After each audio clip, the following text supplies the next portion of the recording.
The Horrible Gamers podcast may contain content not suitable for all ages. Listener discretion is advised.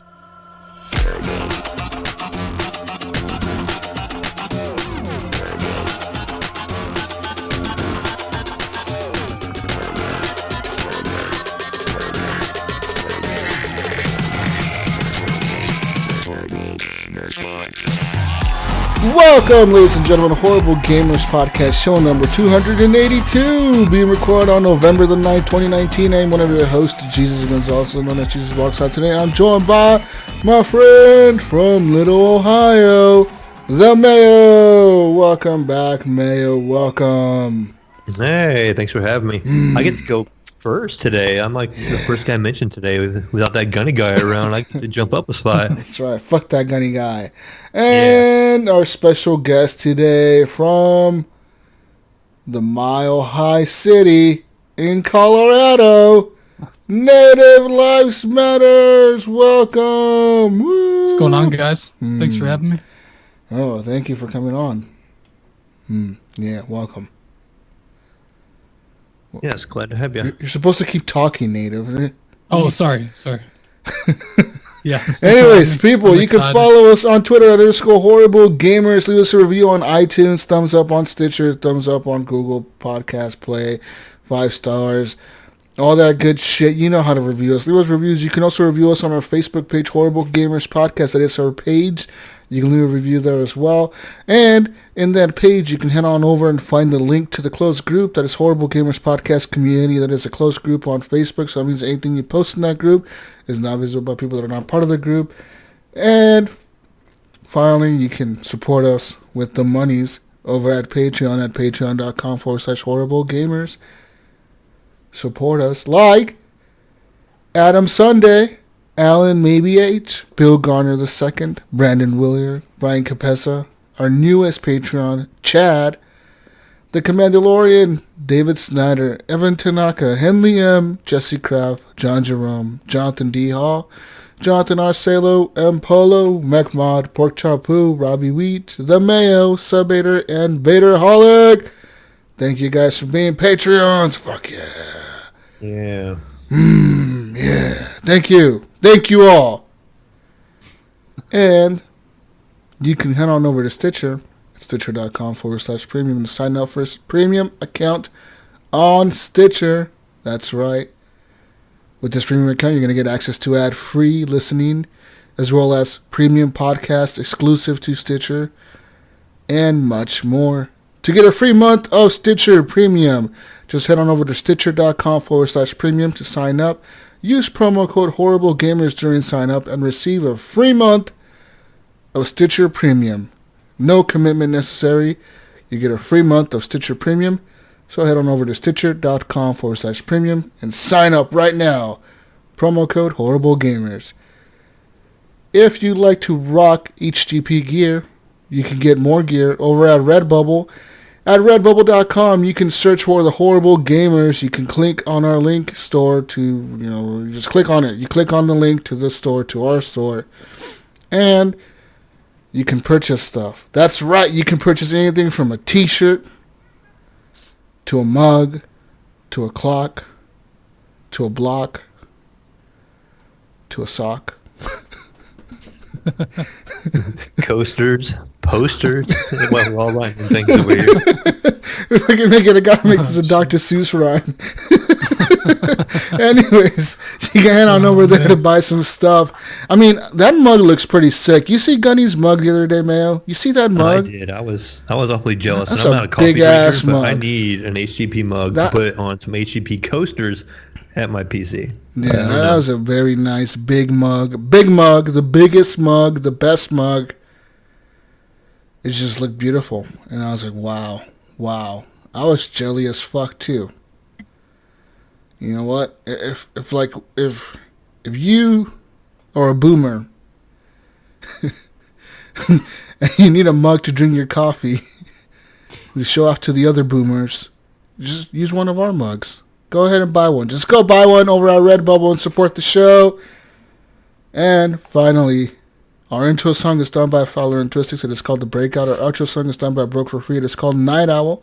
Shout out to them for letting us use their music. as the intro and outro of our show, let's talk about video games.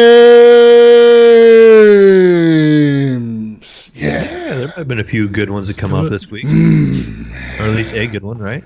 Fuck yeah. There are a couple good ones, I would say. Couple good ones. Couple big ones. Partner. You know.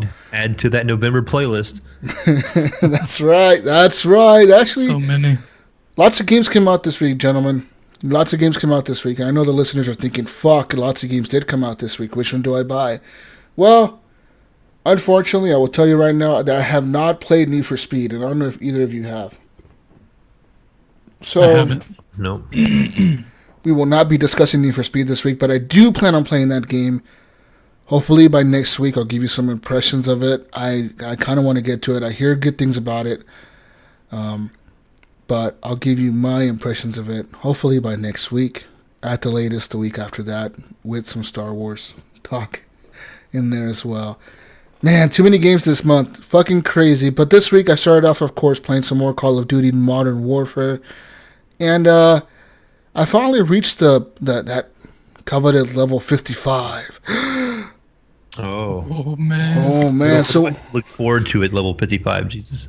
So level 55, I think you unlock the final weapons of the game. Like you don't unlock the attachments, but you do. By that point, you have everything unlocked. So you have all the guns unlocked, all the perks unlocked, all your grenades. I guess what are they called? Lethals. You have all those unlocked, and all the tacticals. So like the stun grenades and stuff like that. You have all those unlocked as well. So by that point, you should kind of already have your favorite guns and your favorite kind of like what you're using and what you're doing. But once you reach level 55, it's not the end. It's not the end, people, because I know you've been, well, Jesus, I've seen people out there that are level 120, like Native over here. And that's right, because once you reach level 55, you get this notification that says, well, now you can unlock officer levels.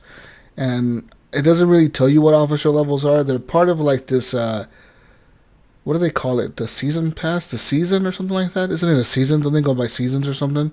Think so, yeah. And I think they reset those every season. Your officer level gets reset to 55. You never will lose the rank of 55, though. I think you can lose officer ranks, though, once the seasons restart. And based on how far you made it for the season, you get rewards such as like calling cards, double XP, rewards, skins, etc. Because I got some reward the other day. I logged in and it was like, here's your reward for the season. I'm like, what the fuck? It's like, you've reached ranked 50 something. Here's your reward. I was like, okay. And I don't know what the fuck that even means. But I got some reward for reaching a certain rank. And it said for the season. But from what I was aware, the season wasn't even active yet. So I don't know what the fuck that was all about.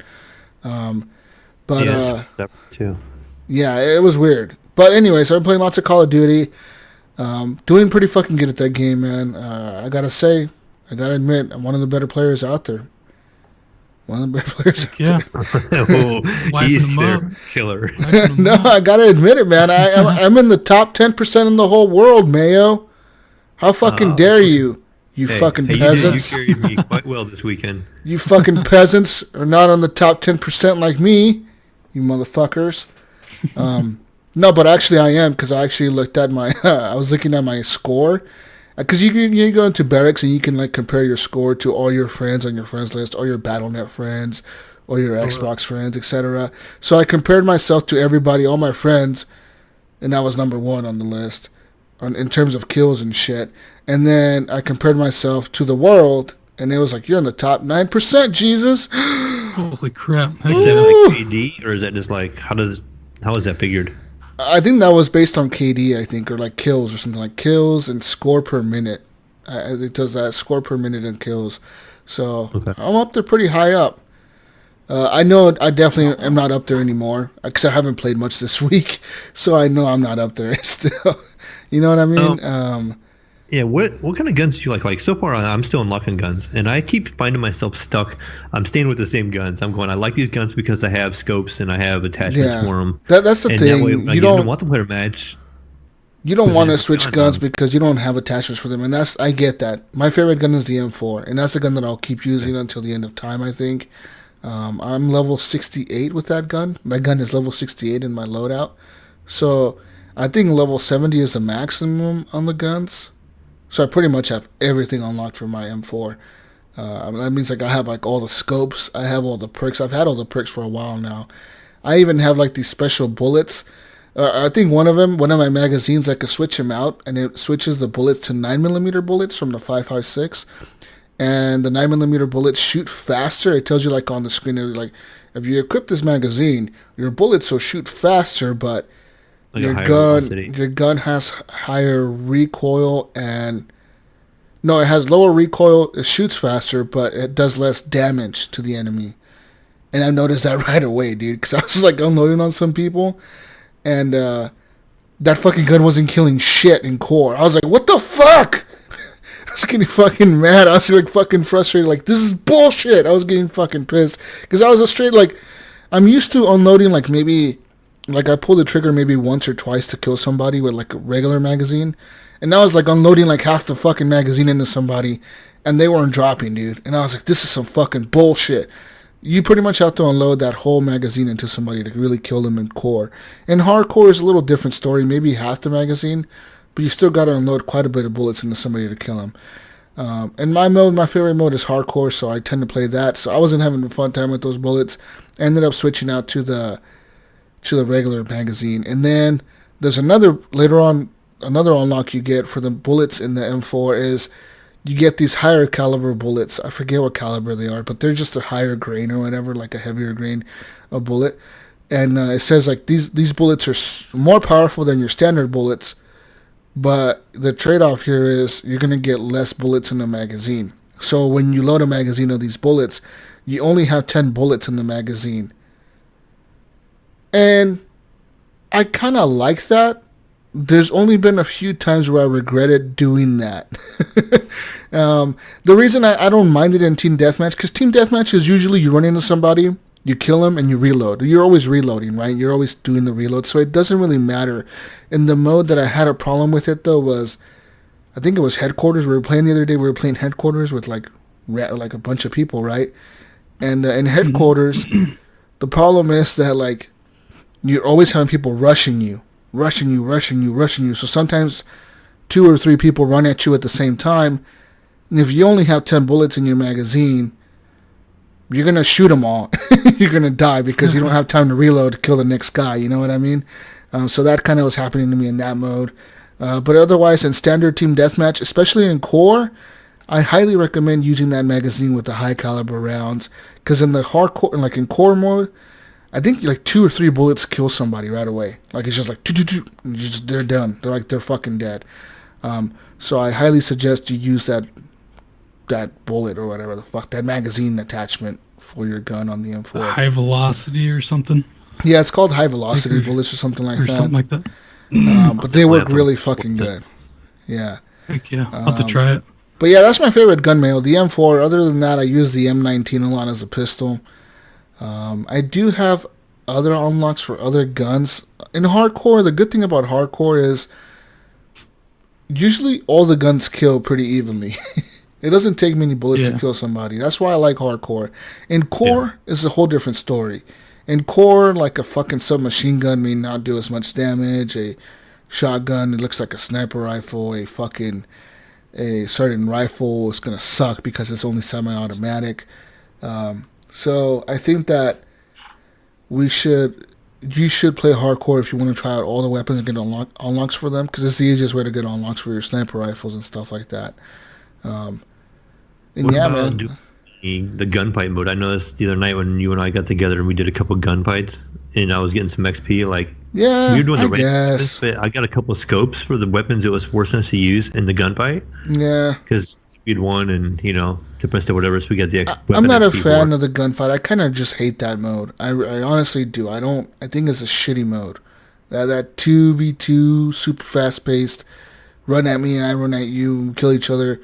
I don't like that mode. It doesn't feel like Call of Duty to me. It feels like something else. It's not Call of Duty style. That's you know what I mean? It seems like Did you ever play Free for All?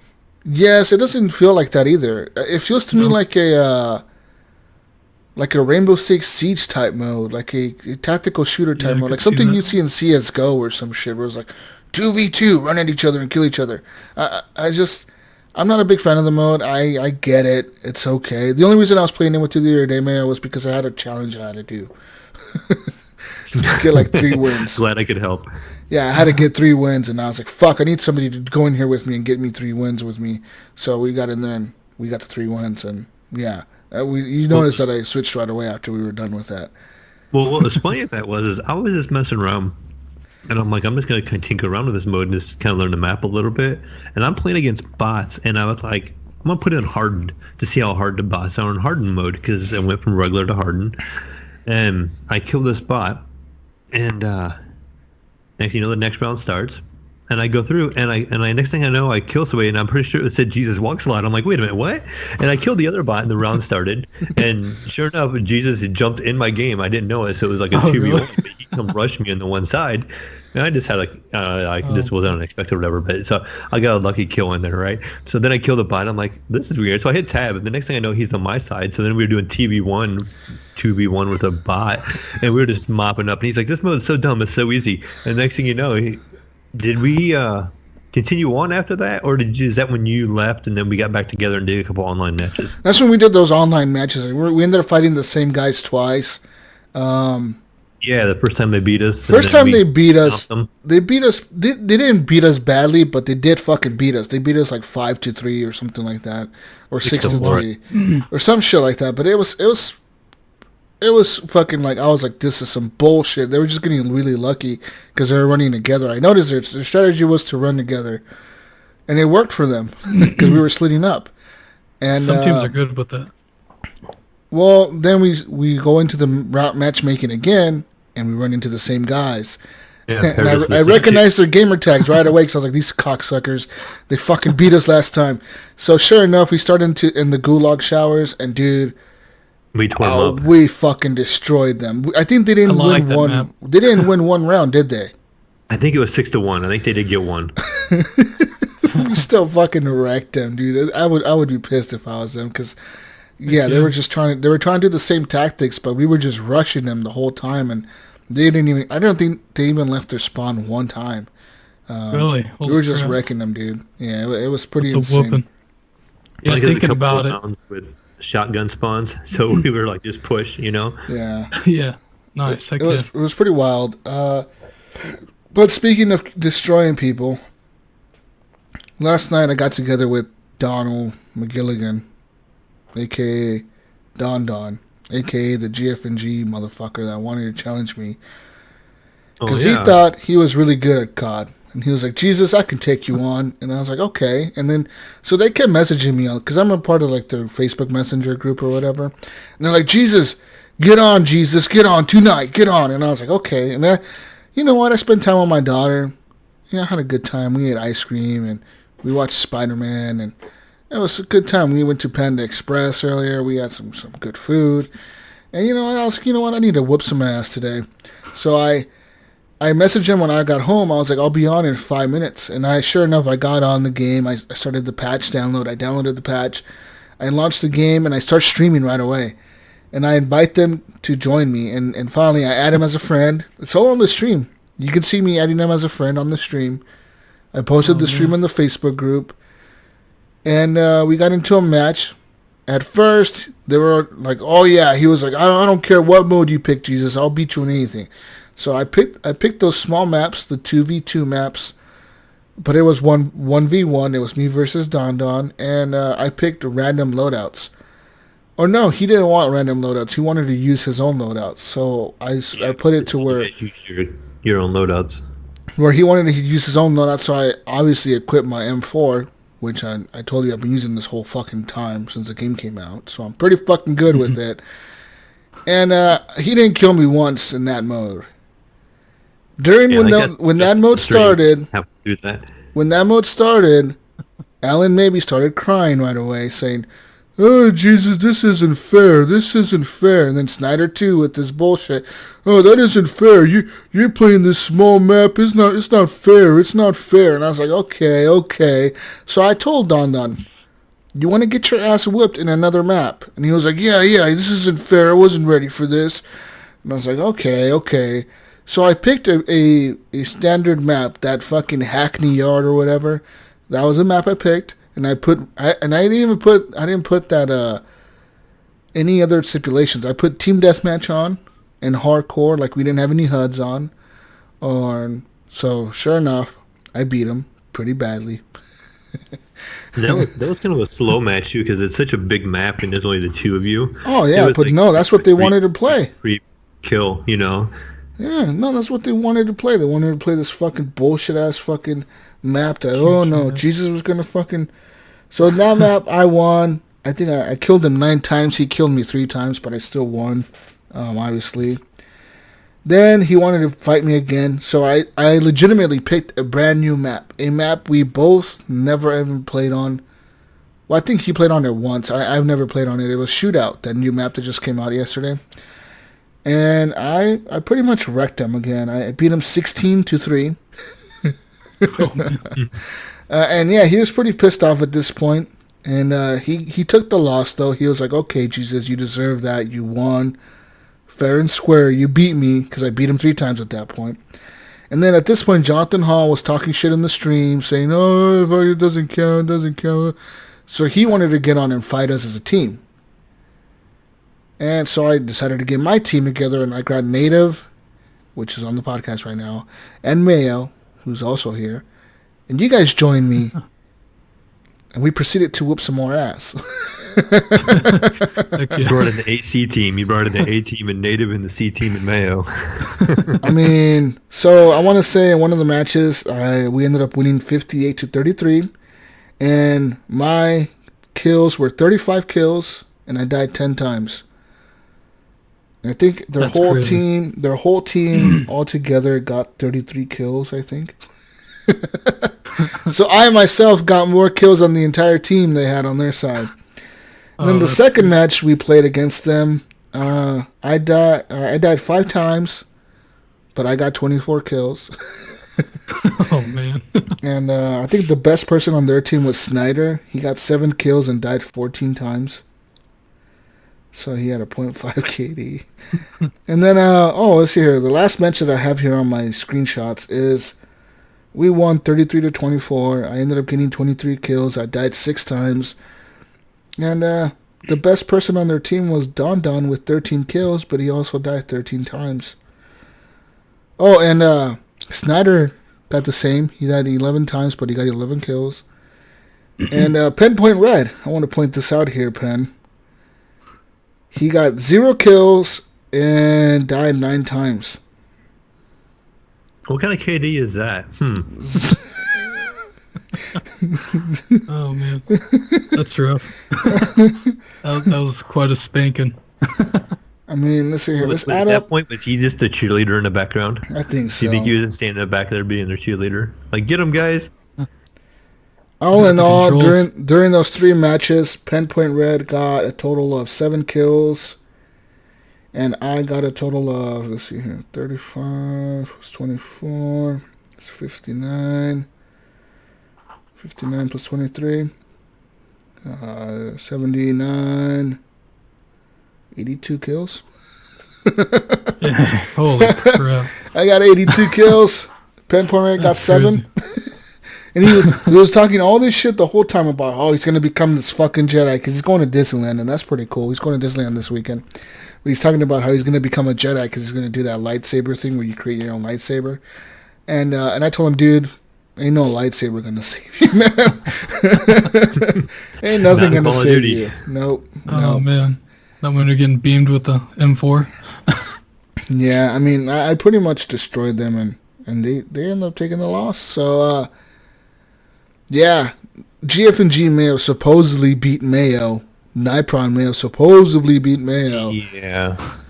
But, I mean, we ended up getting like 6-7 wins last night, and, yeah. Well, they tried to, they even said, remember, that they would give us that point back since I wasn't knowing we were going to play if we raced last night, like the 12 wins we had. So we like, no, you can keep that 1 win. If you want to say you had a win against me, Nipron, you can have that win and you can claim it for GFNG. But we'll take the 7 or 8 wins we grabbed last night. So fuck you, losers. That's pretty much the roundup review here. Yeah. Oh man, that's funny. I was playing with Fun times. Go ahead, Never. Oh, I was just saying, like I was telling you last night, I was playing with Pinpoint Red. Right when you started streaming, I see the 1v1. I was like, hey, just 1v1, and somebody's like, oh, what's going on? Just dropped out of the party, joined yours. It's like, oh shit, I better join. that was a good time. Yeah, we whooped some ass. Funny. It was fun, man. So, yeah, I had some fun whipping ass, and I think I pretty much could handle David Satter. I saw his skills. Yeah, I can beat him easily. Yeah, is that the next one? He kind of get the drop on me, but sometimes it was just from the side or from the back, But yeah, I know. I know this is strategy. I got it down. Anyways, but let's talk about some other games that we played this week. So this week, of course, Red Dead Redemption 2 just came out on PC on Tuesday. We preloaded, and so I launched it. When was it? Wednesday, right? Because for some reason it didn't go live until Wednesday morning at 5 a.m. Was it 5 a.m. Pacific time? Which was a weird time to go live. But they went live at 5 a.m. Pacific time on Wednesday. And anyways, the game has to decrypt when you first launch it on PC. It takes forever to decrypt as well. Once it does that, then you can start playing. There's a 3 gig patch that was available that same day. And then we started playing. And, dude, that game is so hard to run at 60 frames. You pretty much can't at this point. I don't know if they've done patches since then. They have. They have? Yes, they have done some patches. Has it improved the frame rate performance? No, the performance has stayed about the same. But they've improved some of the stability. I was having some issues early on, some crashing, and when we were first getting together, I couldn't even get through a benchmark, and it would crash. That's weird, every 2 or 3 benchmarks. Yeah. And supposedly they had fixed that. Something to do with I think you were even telling me something to do with the antivirus. Yeah, it was the antivirus. If for some reason, if you had an antivirus set up on your PC with whatever brand it wasn't compatible with Rockstar's launcher. It wouldn't work right or something. Apparently, Rockstar released a bunch of patches for their launcher to work with that. But other than that, I ended up playing the game, and I used their preset settings. I think I have it set to 1 notch under favor quality. So there's 21 notches you can go between that are presets. And it starts you off on a default one. I'm pretty sure it's based on whatever GPU you have or whatever, and then you can bump it up or down from there. I ended up bumping mine up a little bit. Like I said, it's right under 1 notch under favor resolution, and then I ended up turning on some anti-aliasing, and I turned on some other things. I ended up lowering one thing. I think it was shadows or something. Lowered that a little bit, but pretty much a lot of things are set to either high or medium at this point in time. Textures are set to ultra, and the game looks beautiful, man. On PC, it looks amazing. There's definitely some changes to the game on PC compared to the consoles. There's new weapons in the game, as well as new animations for the animals and shit. And, there's new things the animals do. They don't really react the same to me in some situations and stuff like that. There is new missions in the single-player campaign, which I haven't got to yet. I pretty much made it to the point where you leave the snowy area and you ride the wagon with Hosea down to the camp or whatever. That's as far as I made it. So I still need to go to Valentine and meet Javier or whatever at the bar, and I got to go do all that. I'm pretty sure that's when the bar fight begins in that mission. And I've gone that far actually. So I played. I was playing with mouse and keyboard, and then for some reason,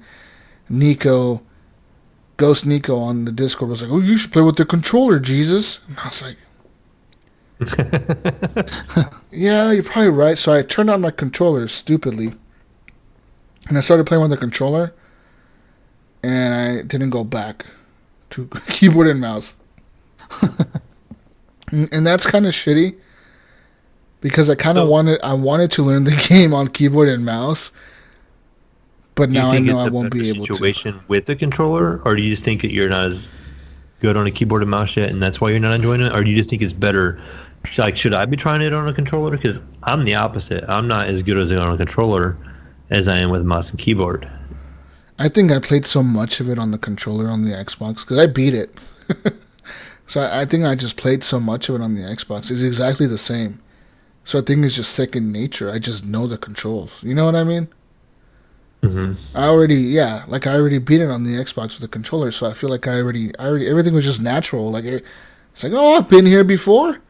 Hey there, partner. Is the controller any more responsive or any less responsive as compared to like the Xbox version? It definitely feels more responsive. All in all, it all feels more responsive. Even on mouse and keyboard, the responsiveness of the input lag is very low compared to the consoles, and that's because I think on consoles, the GPU is being so maxed out and everything's being pushed to its limits so much that for some reason that adds some input lag into the console version of the game. And that applies to both the Xbox One X version, the Xbox One S version, and the PlayStation versions of the game. On PC, it doesn't seem to have that much of an input lag. It feels way more responsive in my opinion. The game, like I said, though, it looks amazing. Runs okay. I'm getting around 45 frames, between 45 and 60 on my GPU, which is a 1070 Ti. But yeah. But you can tell a difference from console and PC. Oh, like definitely. graphics. Yes. You could definitely tell. Yeah, there's a lot. There's a lot of different things you can lower and raise on the PC that you can't do on the consoles. You know what I mean? Mm-hmm. On the PC, there's like 40 different graphic settings. That's crazy. Because you were playing in 4K though, right? On Xbox? On Xbox, yeah, that's the only difference. On Xbox, it looked beautiful, man, on 4K. Yeah. On the PC, I'm not playing in 4K. No, I'm playing at 1440p. 1440? Nice. Yeah. Heck yeah. But even I think at 1440p, you probably don't notice that much of a difference between that and 4K. I'm sitting because here the pretty font good. is so much smaller, so it's more compressed, and you're not going to really notice it. I'm sitting pretty close to my screen as well as my monitor, so I'm sitting really close to it. Obviously, I don't have HDR, so I don't benefit from the HDR that. I did try to hook it up to my OLED. And as soon as I did that, the game changed to 4K resolution. And the frames went down to like 20 frames a second. Oh, man. It's really badly optimized for the PC. I think that I was like, what the fuck? Like, I don't know what they did. They must have done some voodoo magic on the consoles to get it to run at 4K 30. But on the PC, it's just so rough, dude. It really is. I was even watching people playing on like 2080 Ti's, and they were having like their shit was barely hitting 60 in 4K. Yeah, I think I seen an article saying they're saying on ultra settings at 4K it was like 45 is the average. Yeah. So yeah, I was getting like 20. But I did have everything. Man, I had everything maxed out. Everything was set to ultra. Literally all the settings. Because I wanted to see what the fuck my card could do. So I was like, I'm just gonna turn everything up, and like the game even crashed on me. Like the game just like, I think my GPU was like overloaded and it just shut off. It's like, nope, we're done here. I want to shut off real quick, and you're gonna have to restart the whole computer because yeah, this ain't gonna work, Jesus. So I ended up doing that, and but yeah, I'm running it at pretty good settings. I feel like I'm getting, like I said, 45 frames. I could definitely tell the difference from 30, and yeah. The game feels great, dude, and I highly suggest it if you haven't played this game to go get it now on the PC. There's no excuse to not play this game. I love it, and as soon as I got into it, I was in love once again, man. I had like Hosea and Dutch and Arthur, my boy, Arthur. He was there. Yeah, and Javier. The characters are good. They're all just so real, man. All the characters, they're just so vivid. The writing is so incredible in the game. The acting, those guys who did the voices for those games and the motion capture and shit, they did a fucking incredible job with that thing, dude. Like, you know. Oh yeah.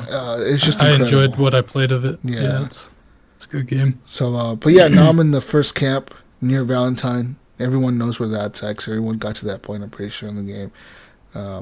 So I look forward to playing more. I look forward to seeing what happens in the story once again, and seeing what new missions I run into, and seeing what new things I discover on the map. Because little do you know, like, you may have beat the game, but there's a lot of secret shit in that map. A lot of secret shit. You know what I mean? Oh yeah. Like people think like, oh, I've seen everything, and no, you haven't. There's a lot of secret things. Even when I beat the game, there was moments in times where I was just running around the map, and I found like I remember finding the one where the spaceship comes down from space, and you look up and there's a fucking spaceship. You're like, what the fuck, a UFO? What the fuck? There's a UFO? And like, no one's ever gonna believe. Awesome. No one's ever gonna believe Arthur Morgan. There's a fucking UFO in the sky, but there was a UFO in the sky, and I was like, what the fuck? And I think I took a screenshot of that on my Xbox One, and you could probably see it on my feed. That's cool.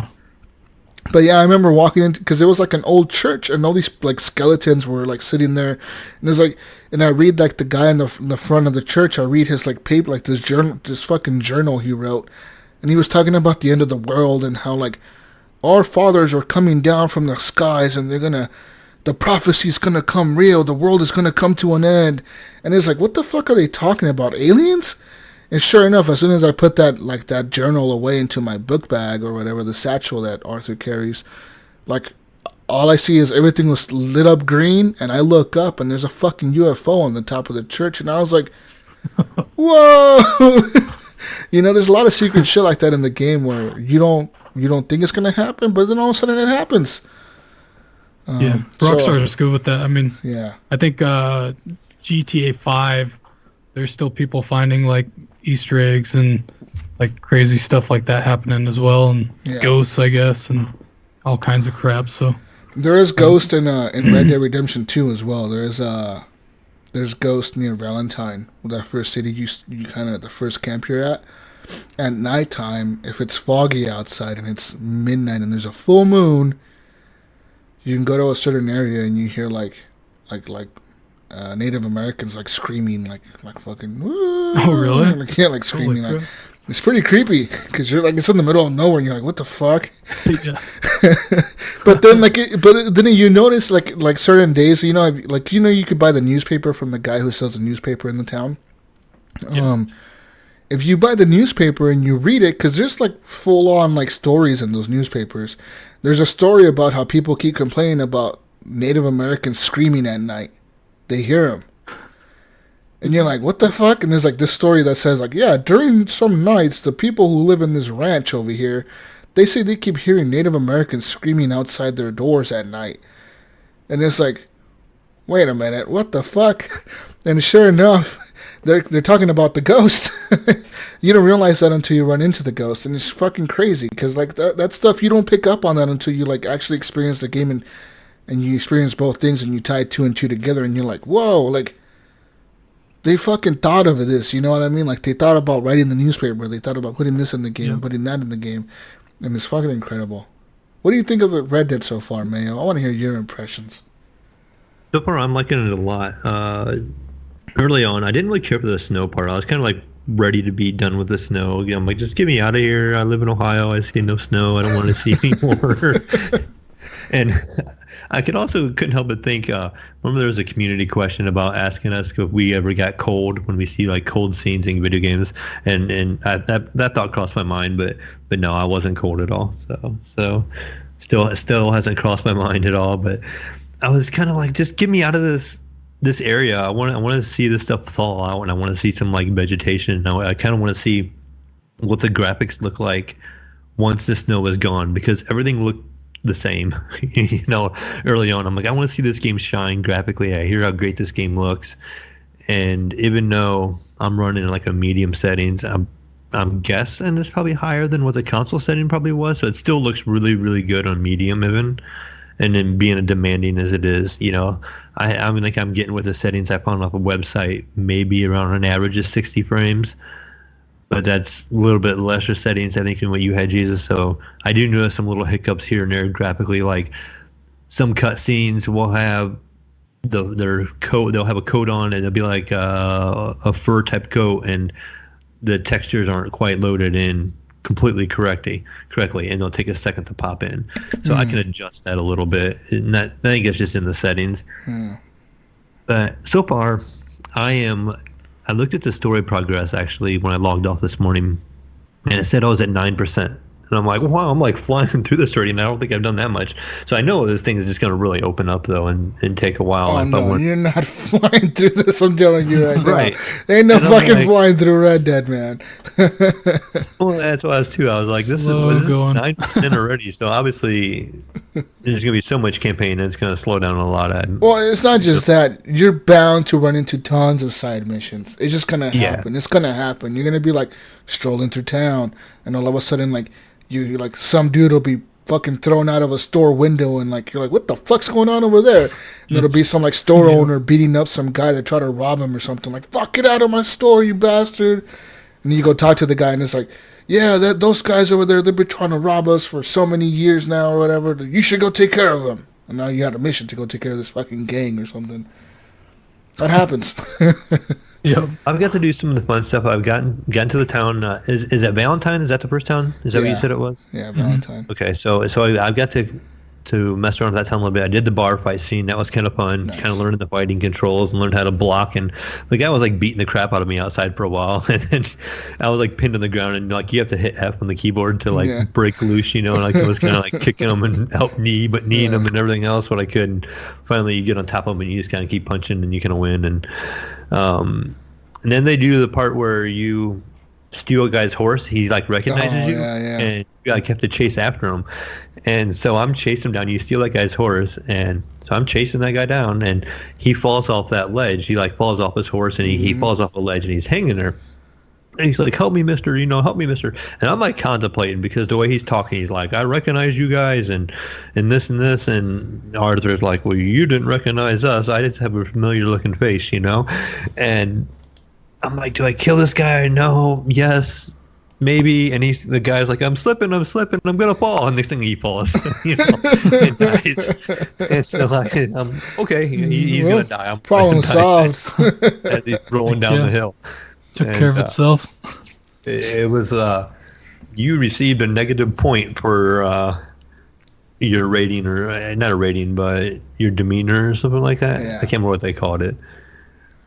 I'm like, oh well. So I go back to town, and I was trying to figure out how to return the horse. I didn't want to like keep the guy's horse that I'd stolen. I didn't see where I could return it, so I just kept it. Went back to camp, and from there I picked up my next mission. And I think the next mission was the one where I picked up to go hunt the bear, and so we had to travel a long way, and we slept overnight, and we get to the area, and you have to make the bait. And you're like, okay, I think I did the bait wrong, and as you walk up to it, and all of a sudden this bear attacks you, and you got to use the dead eye to kill the bear a little bit, then you got to chase it down some more. So I killed the bear because I decided to stay because the guy with us left, and I'm like, I'm going to stay here and hunt this bear down more. And so I stay and I find the bear. I continue on the trail, and I kill the bear, and I get my first opportunity to skin an animal in the game. And I remember Jesus, you saying how, I was kind of rough skinning the animals in the game. Yeah. And killed the bear, skinned him, and got the pelt, put it on my horse. And so I'm heading back, and I hear a guy yelling, hey, help me, help me, help me. And I look over, and there's a bear that has a guy cornered. And I'm like, I'm going to go kill this bear. I'm going to get a second pelt out of this thing. I run down there, and I'm at a distance, and I start shooting it with my rifle. And it starts chasing after me, and I keep shooting and shooting and shooting. And it gets all the way up to me and jumps on me, and it's like I'm fighting, and it's like hit F, and I keep smashing the F button, and you start stabbing the bear, and I finally kill it. And now I have another bear, so I skin it, and I pick up the pelt, and I go to put it on my horse, and it wouldn't let me because I had one on there. I'm going, what do I do? Because I didn't know if I could store anything. So I messed around with it for a little while. And end up just leaving it there on the ground because I couldn't figure out how to put a second one on my horse. And then I'd take it all the way back. I'd run. It took me forever. And running all the way back to camp on my horse, I run across a little wagon that gets robbed at random. And so then I get into a gunfight with these guys. And the horse was actually like police. And both police had died, and I killed the guys that robbed it. And so I found like a bunch of bodies, and I looted all their stuff and got a bunch of money. And I'd lost my hat in the process. I remember you guys talking about losing your hat here and there. You can get it from like your satchel from your horse. But there was a hat on the ground, so I just picked it up, and it was a police hat. So I was running around with a police hat, the rest of the way back. And I go back to camp, and I could not figure out what to do with the pelt. I was talking to people, and I didn't know. So I ended up Googling it, and it's like, you can turn it into the trader. But I didn't have a trader anywhere on my map, so I'm thinking, is this something later? So I tried talking to the meat guy, nothing. Talking to the guy that runs the camp, nothing.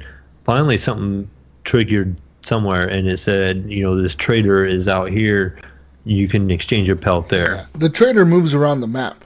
So there's times where the trader is up in the snow area, or sometimes, like in the beginning when you first kill the bear, he should be up in the snow area because as a default, that's where he starts off in the game.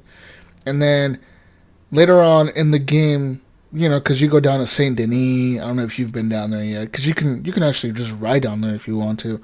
But you go down to Saint Denis, where the swampy area is, or the big city, and he'll be kind of hanging out in the swamps. And then now instead of wanting like bear pelts, he'll be like, give me some gator skins or some shit, and you gotta kill some fucking alligators or whatever, But yeah, he moves around the map. And then he'll be in the desert area, like when you go down and you beat the game completely, you unlock the rest of the map, which is the desert area. And he'll be down there sometimes too. And he'll tell you to hunt for certain shit. Give me some armadillo or some shit, and fucking run around hunting for shit. Yeah, shouldn't you get rid of the pelts quick too? Don't they Yeah, they rot. Rot or whatever. Okay. Yeah, they do rot. So the quality of them degrades over time. So if you got a 3-star pelt off of like a 3-star bear or like a 3-star animal, you want to make sure that you are taking that pretty quickly to a vendor and just selling it or using it to craft materials through the trader guy or whatever. This applies to the online as well. Pretty wild game so far, though. Does the game continue to give me notifications of what I can do when I come up to interact with things, or is that something that's going to go away after a while? It's going to go away. It's a tutorial, and because if you go up to the horse, it'll give you the options. They say if you lock onto the horse, it says hit this to pull up the bag, or hit this to pack. Oh no, that's always going to be there. It's always there for like the stores. Like if you walk into a store and you pull it, it could be like greet the guy or tell him give me the money in the safe or whatever. Yeah. Because there were so many different combinations, and I was trying to remember. Like am I going to need to remember all of these? Because there's no way. Some of them do go away, but I know like when you're talking, like if you mean like locking onto somebody to talk to them or whatever, those will always be there. Okay, good. But as far as like other little shit that you just learn, that stuff may not be there. But yeah, I mean, there's also situations in the game where you'll be like hanging out at a store and you'll be looking at something on the shelf because you're shopping or whatever. That's what I would do. I would just look around shit on the shelf. Like, I'm going to pick up this pomade and I'm going to buy this pomade. Mm-hmm. You buy the pomade or whatever. But you'll like hear the store clerk talking to like another person buying shit. And he'll be like, oh yeah, I got the guys in the back and they'll come out tonight to meet you over here. The guy's in the back. What's he talking about? And you go around the back of the shop, and all of a sudden you get like a little prompt that says peek through the window. And you peek through the window, and you realize partner has a gang in the back doing some illegal activities, and now you can rob the gang in the back of the store, so now you don't feel bad about robbing the store. You know what I'm saying? So next time you go in there, you're like, you put on your bandana outside, you walk in the store with your fucking shotgun out, and you're like, hey, motherfucker, give me your fucking money. And he's like, here's the money. And then you're like, go to the fucking back. And you fucking punch him in the face, and you tell him to go to the back to open the door. And then the guys in the, like, there's usually a metal door back there. And they'll be like, what do you want? And they'll, like, open a little slot, in the window. And he'll be like, I'm going to give you guys your coffee or something. And then they'll, like, open the door, and you just fucking punch the dude in the face, knock him out, and go in there and rob the gang. Yeah! Fuck yeah. I love how you can just get to random events that just kind of happen, and just things that just kind of happen. That is really neat. Like, you're just going through, and then things just kind of start happening. I mean, you see it in other games. You see it in Grand Theft Auto. You see it in, I remember the furthest back, I remember seeing this in like old Spider-Man games. Remember in Spider-Man, you'd be swinging around, and all of a sudden you hear, help me. But it'd be like the same like 3 or 4 events over and over. I go back in the old PS2 Spider-Man. And this just seems so genuine. Like you never know what's gonna happen as you're just kind of going through town or something. Random shit happens, man. Like randomly, this is like you said, a guy could just fly through a window. I feel like, and then something could just start out of that, or you could just shoot somebody by messing around or accident or not save a guy. And I feel like the game is going to change depending on my actions. So it does feel like very consequential. Yeah, and all the side missions that I ran into, all the memorable ones, like the one with the robot. I won't even tell you how to trigger that. You'll find it, I think, eventually. But it could be that you don't find it because you never go to this area of the map. But, I mean, stuff like that, like all the side missions, I feel like they're all triggered, like, naturally. It feels natural to me to, like run into some dude, help him, and all of a sudden now I'm doing, like, 10 fucking missions with this guy. You know? Like, why the fuck am I helping you, like, hook this shit up right now? How the fuck did I end up in this situation? Like, I was just trying to be nice to you once, dude. Like... Now you got me doing this shit out here in the middle of nowhere. You know what I mean? Like, they got you doing some crazy shit. And you're like, what the fuck happened in between all that? Like, how did I end up here? And it's just, the game feels natural like that. You know what I mean? Where, like, all of a sudden you do one favor for somebody. And next thing you know, you're doing, like, 10 favors for that person. It's fucking crazy.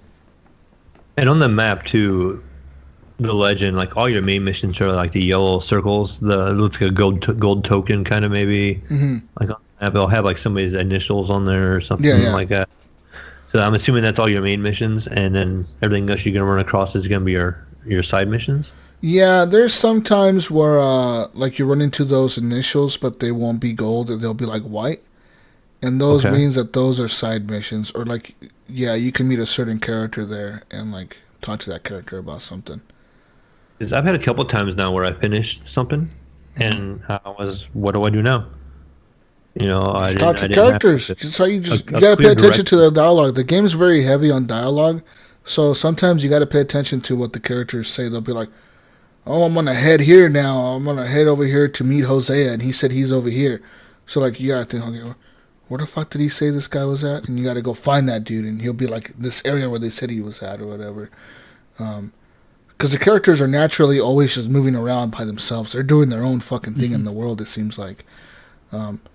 So, yeah. So, I guess the last thing I just want to hit on this game for me is, you know, we were talking about the performance and stuff. I feel like the optimization is really weird. So, I bought up Task Manager the first couple times. Like, it crashed on me like the second time in a row.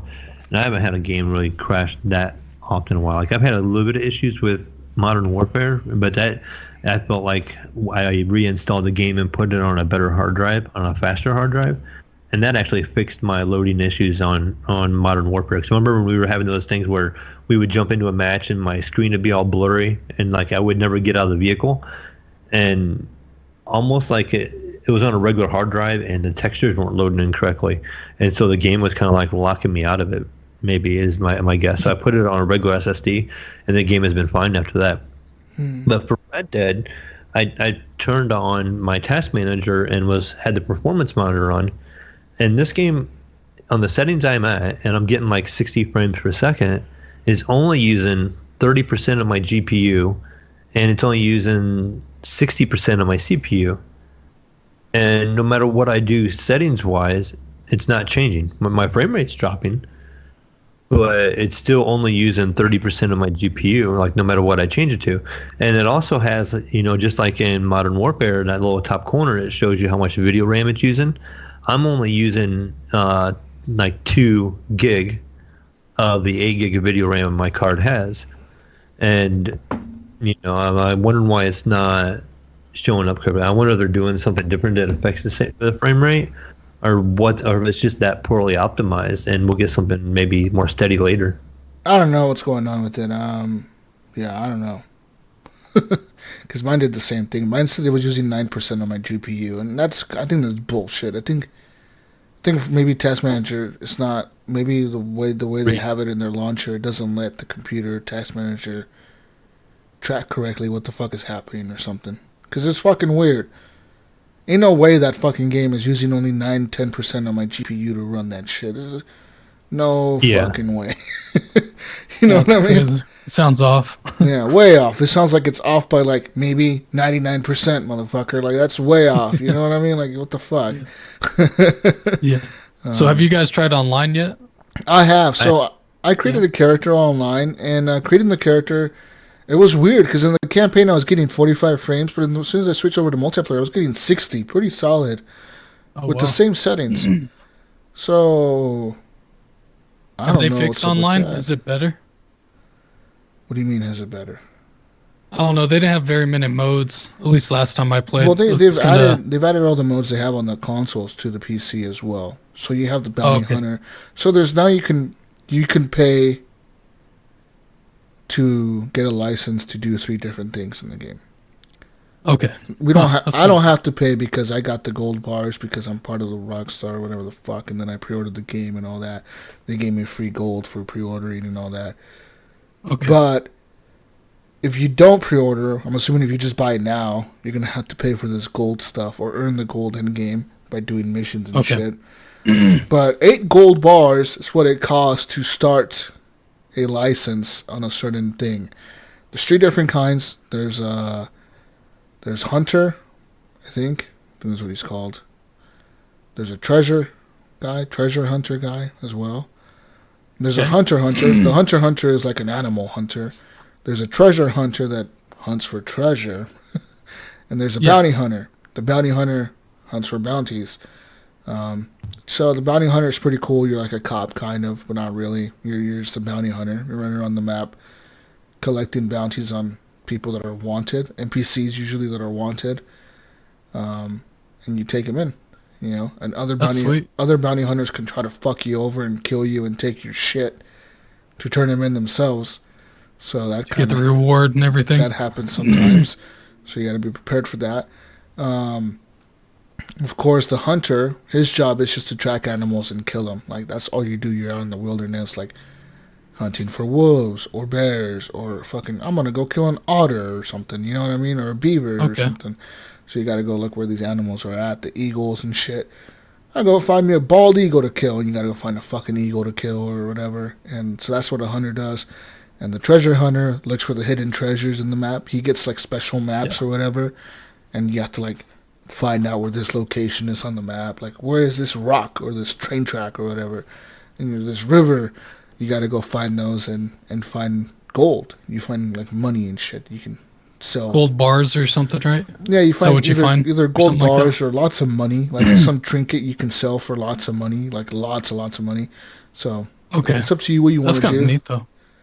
Like or you could just live your life as a cowboy. There's blackjack and shit in there. There's fucking little different shit you can do. I'm assuming the game's gonna blow up though, dude. As soon as it launches on Steam here next month. We're going to see lots of players online, I bet.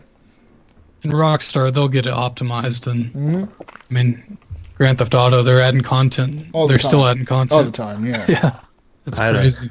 I had a little laugh when I posted that picture in the Discord of the Grand Theft Auto, or not Grand Theft Auto, but Red Dead with mods, and it showed cars. It said of the console version, it should have won horses, and then in the PC version, it should have been cars. Cars, it's the truth, though. There's going to be some pretty cool mods in the game, and I look forward to it, man. I look forward to seeing what the online has to offer. I'm going to get more into it, definitely, on the PC. I know there's people that are playing it pretty heavily on the consoles as well. Anyways. I'm about to pick it up. Guys, I picked up another game this week. And what would that be? A game that I told you I was a little hyped for last week.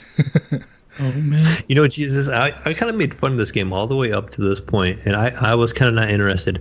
And even when the game launched, I popped up a little screen while I was playing Modern Warfare. And I would glance over it, and I'm like, this looks ridiculous, right? Mm-hmm. So, with all that being said, I turned the stream back off, was done with it. What? Went up to go to bed, and I went to just watch a stream for a minute. I'm like, I'm just gonna jump on, and somebody was streaming it. Like, he was a highest guy on Twitch streaming. So, I'm like, okay, I'm gonna jump in to see what this is about. I'm gonna just watch a couple minutes cutscene, and then I watched, and then I watched, and then I watched. I'm going, I should go to bed. Next thing you know, it's like 3:30 in the morning. I'm still watching. You're still watching? God damn. Oh, shit. I'm like, oh no, I might have to get this game. But from there, I'll let you go ahead from there. So Death Stranding, of course, is what Mayo was talking about. So Death Stranding is Hideo Kojima's brand new game, obviously. And you know that. When you launch the game, it starts off by saying, Hideo Kojima Studios. And it shows the whole intro to his studio logo. And then it starts off saying a Hideo Kojima production. And then it goes, a game written by Hideo Kojima. And then it says, story by Hideo Kojima. It at least tells you like 6 times in the credits that are opening in the game, like, who the fuck made this game, motherfucker? You know it's him. But so I know everyone's saying it's a walking simulator. Like, guys, let me tell you something. This is not a walking simulator. This is a delivery simulator. Yes, there's lots of walking in the beginning. I want to say I'm 10 hours in. I just reached Port Knot City. That's the fifth main connection that I've done. And, oh my god, dude. I'm in love with this game. I kind of want to quit the podcast right now and go play it. So I've been playing it, dude, and the first mission I got was like, oh, go to like this, like, what happens is you wake up and like this obviously there's a lot of cutscenes in the beginning. You get like maybe 10 minutes of gameplay in the first hour. Lots of cutscenes. And they're talking about like the Death Stranding and what happened and like what's the Death Stranding and what's a void out. A void out, so like the Death Stranding is like something that happened in the United States or something where the dead come back. Like the death is here, death is around us or whatever. The people that are dead are near us. And if if you die as a human or if a BT gets you, it creates a void out. If a BT gets in contact with a human and the human dies, then that causes a void out. And a void out is like a nuclear explosion. It leaves a crater in the earth, like a big ass fucking crater. It takes out a whole area, like a nuclear explosion. It's just like that. That's crazy. So the game starts off with like not really lots of spoilers here, but like you meet these two guys, and they're telling you like, hey, what's the fastest way to get to the incinerator? This person has died, and we're the body disposal team or whatever, corpse disposal is what they're called. They're like, we need to get to the incinerator. And so Norman Reedus, his name is Sam Bridges, Sam Porter Bridges. And so he's like, well, it's over there, but you know that route is covered with BTs. Like, you guys are going to run into them. And they're like, yeah, we know that. That's why we want to hire you. And Sam's like, well, I don't know if I want to go with you guys. Like, fuck that. That shit's covered in BTs. And like, so the dude, I guess there's like a way, like, if they grab your like wrist and they grab your like the little, it's like a little wrist thing, and they touch that and they like you can put people into contracts with each other. So they were like, you're Sam Porter. You're entering into a contract with us to transport this body to the fucking incinerator. This is your contract now. So like now you're tied to that contract and you got to complete it. And so pretty much Sam joins them, and then like a void out happens because obviously the BTs like make the truck break down and they overtake the truck and they kill everybody. And you find out some things about Sam in that situation. And then you get your BB after that. You get a BB, that's your bridge baby. And a cute little fucker. It's in a little fucking tube. Pretty cute little baby, dude. And the fucker cries. So like I've been doing lots of deliveries in the game where like I'm just walking around, and then the rain comes in, and the rain is called timefall. And the rain actually turns everything it touches, it turns it old, like it ages it. It fast forwards it in time. So for example, if there's an animal walking in the rain, that animal becomes old and it turns into a corpse and it fucking dies. Same thing with you, like if it touches your skin, it turns your skin wrinkly and old. It turns you old, you know what I mean? If you touch the rain, the timefall. Mm-hmm. So you have like this fucking crazy rain jacket on the whole time. And you're trying to just deliver packages to different cities, man, in different locations that need things. They need medicine or ink or paper. Just think of like random shit. And so I was like, okay, this is kind of lame. At first I was like, okay, I'm not really digging this. Like I like the environments. It looks really nice. But when I made it to that first location and I delivered the first package that I delivered, and then I connect the network, the chiral network is what it's called. It's kind of like the internet of their time or whatever. And that once you connect it to that first area, like everything in that section of the map, that's when everything starts loading up from all the other players, like all their ladders and fucking bridges and ropes and shit that they built. That's when all that starts loading in. So like all of a sudden, like in my area, there was fucking ladders and ropes and shit. Like it's like everywhere. It's like holy shit, like people took these routes, and I was able to like their stuff and like climb up. Some dude put a rope in a certain location, and I was like, this rope is so fucking handy. This is the best rope ever. And I climbed up the mountain with that rope, and like I gave him a like, and like I just started going down the mountain on the other side, and like you gotta control Sam's like balance with L2 and R2. Like if he tips over to the right, you gotta press L2 to like straighten him out.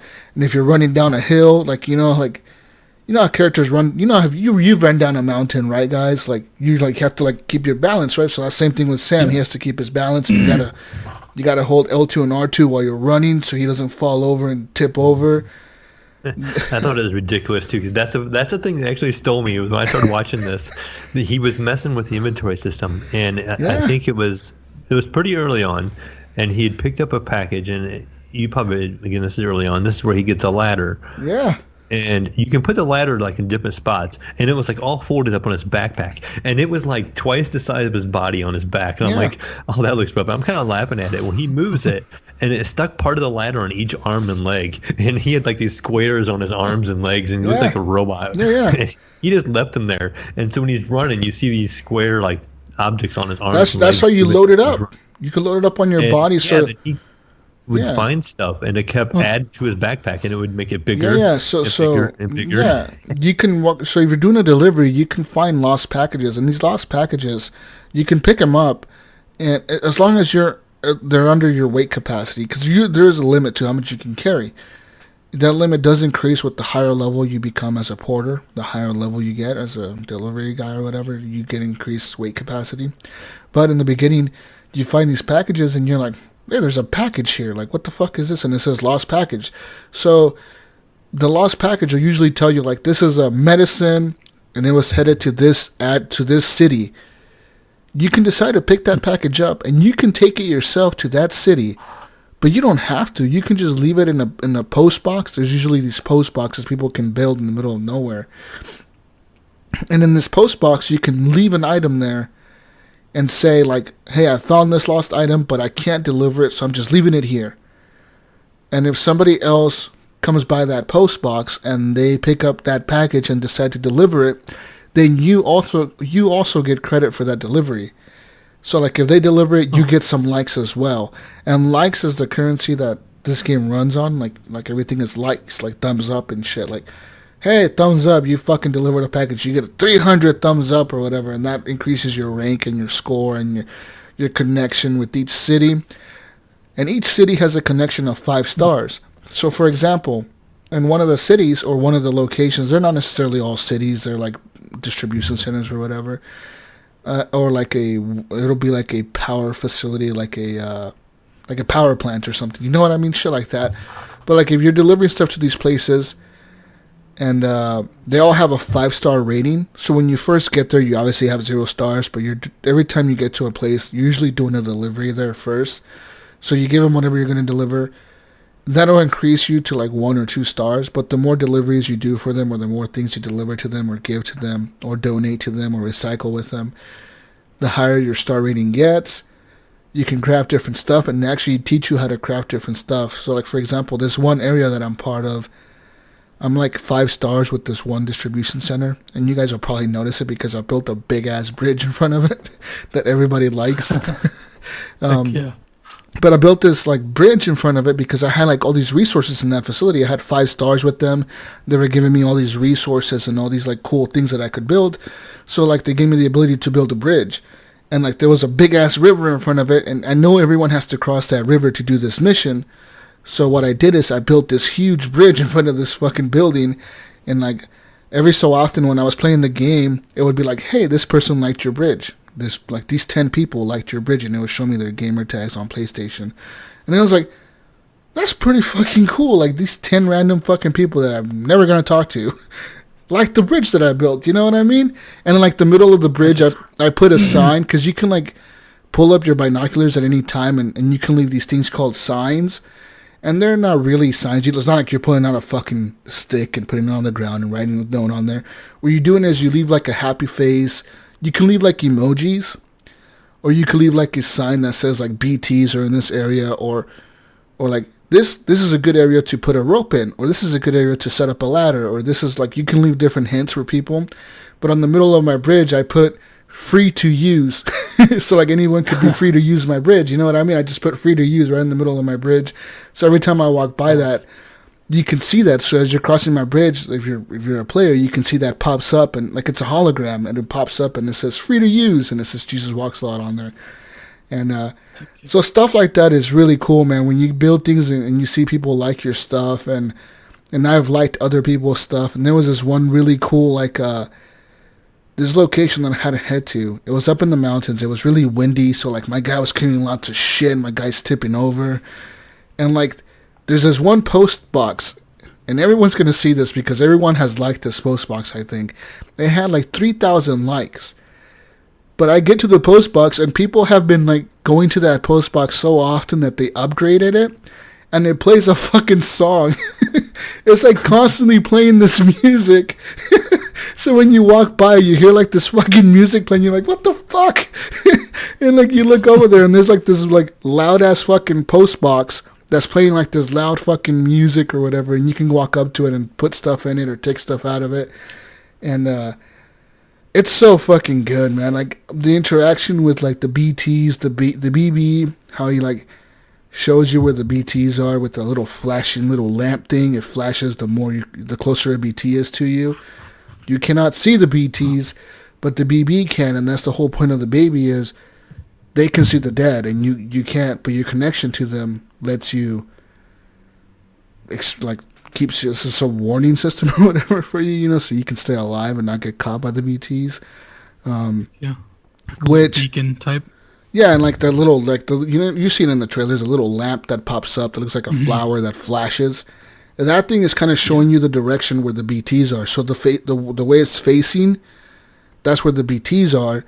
And if it gets red, that means the BT is like right next to you. You better hold your breath. And you can hold your breath in the game. You press R1 and Norman Reedus like stops breathing. He covers his mouth. Like, he holds his fucking breath. But he can run out of holding his breath too. Like if that fucking meter goes all the way down, you start losing your health. And as soon as you let it go, like if the stamina meter, like if you don't let it go before the stamina meter depletes, he's going to go like he's going to take a really deep fucking breath, and the BTs will be on top of you so fucking quick. I did a mistake of doing that. I fucked up, and it was bad. It happened. I'm trying to remember who was streaming. One of the bigger streamers was, I can't get his name now. It's just Lyric.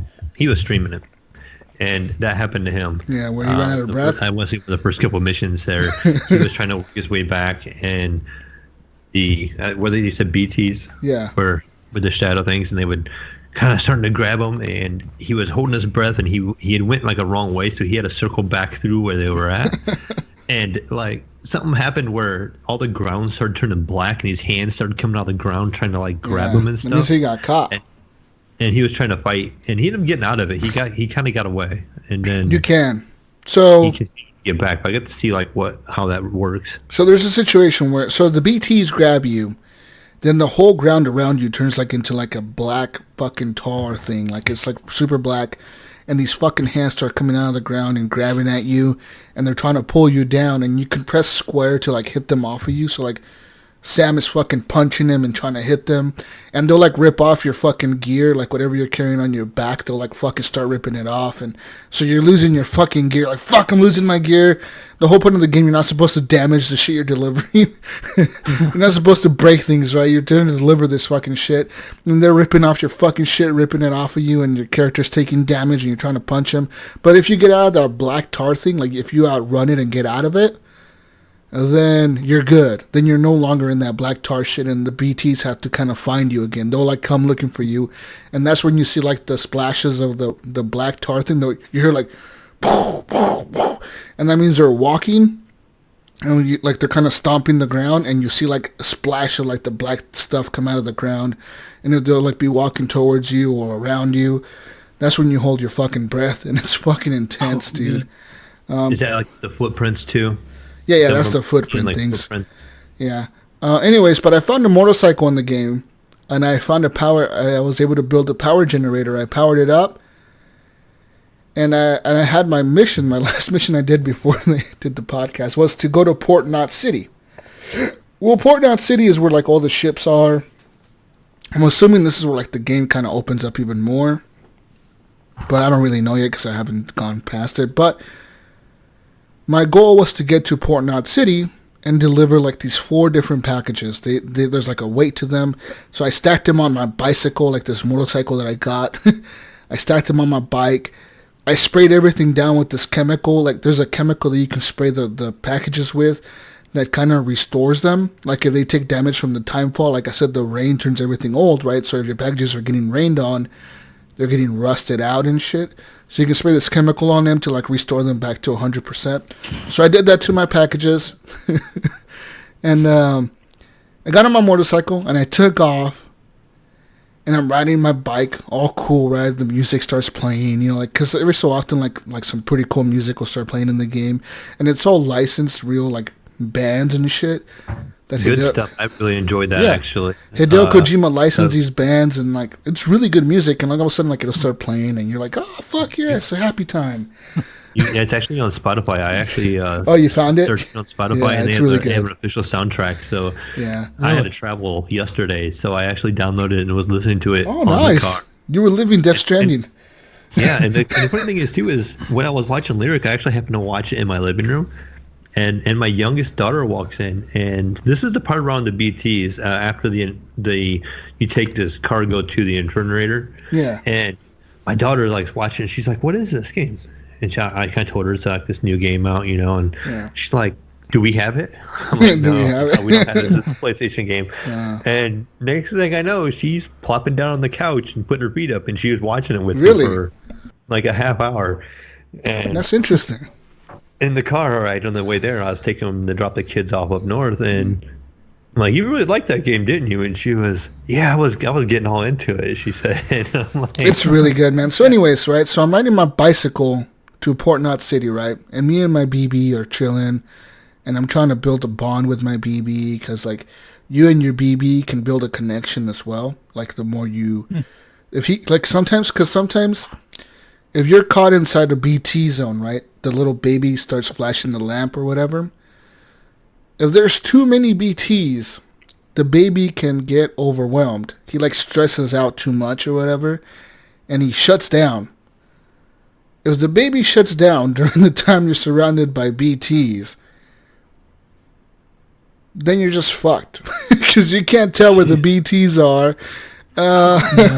And you kind of have to just avoid them, hopefully. You know what I mean? The baby, he'll just shut down completely. He kind of like just shuts off, and like he's like dead almost. And you're like, fuck, I have to get my BB to the fucking safe zone to hook him up to the incubator and shit. So like, me and my BB were chilling. We're going up this mountain, you know, I'm riding the motorcycle. I'm thinking I'm all cool and shit, because I have outran some BTs in the past on this bike. So I'm like riding my motorcycle up this hill. And I get to this really rocky area, like really rocky, dude. I'm having a hard time getting my bicycle through there, right? And what happens? What the fuck happens in this rocky fucking top of a mountain hilly area?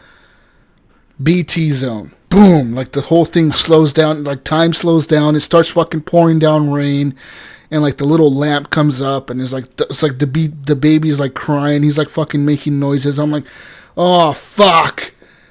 Oh, fuck. And I'm scared as shit, and I'm riding my motorcycle, dude. And next thing you know, I get knocked off on my bike. And the BTs catch me.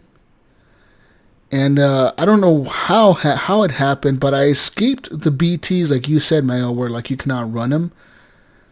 But out of nowhere, everything turned really black, and they knocked me on my back.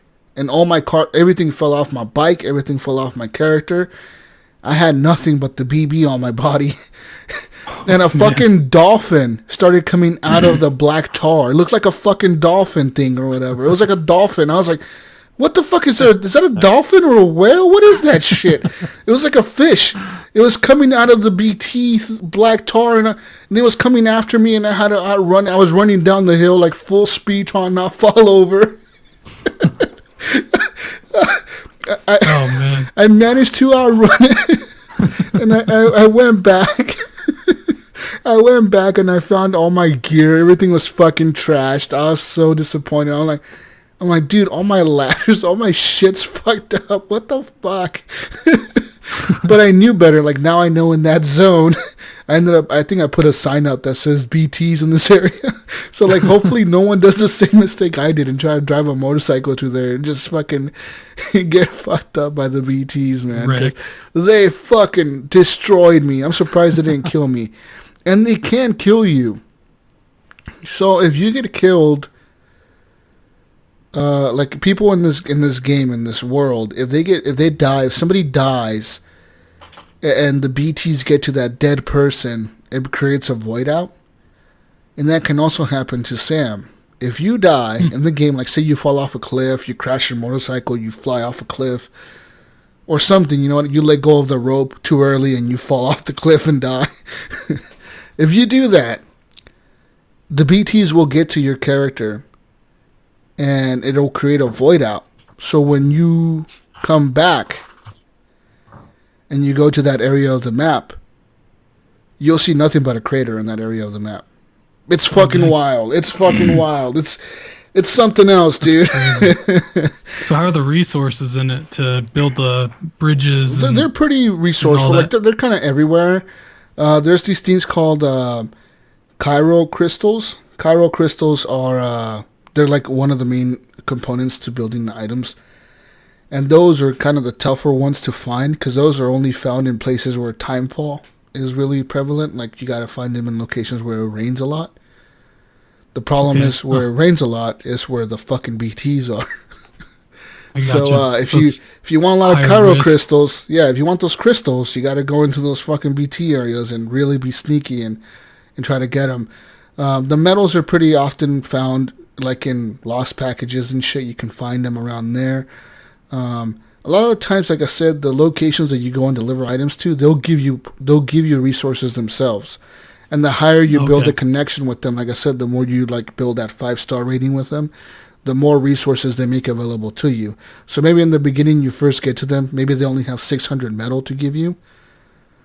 If you deliver more items to them or scrap more stuff with them or like recycle stuff with them, they'll give you more resources. They'll be like, hey, you know what? Now we have 2,000 metal to give you instead of 600 or whatever. And, so you can use that to build bridges and build not post offices, but post boxes.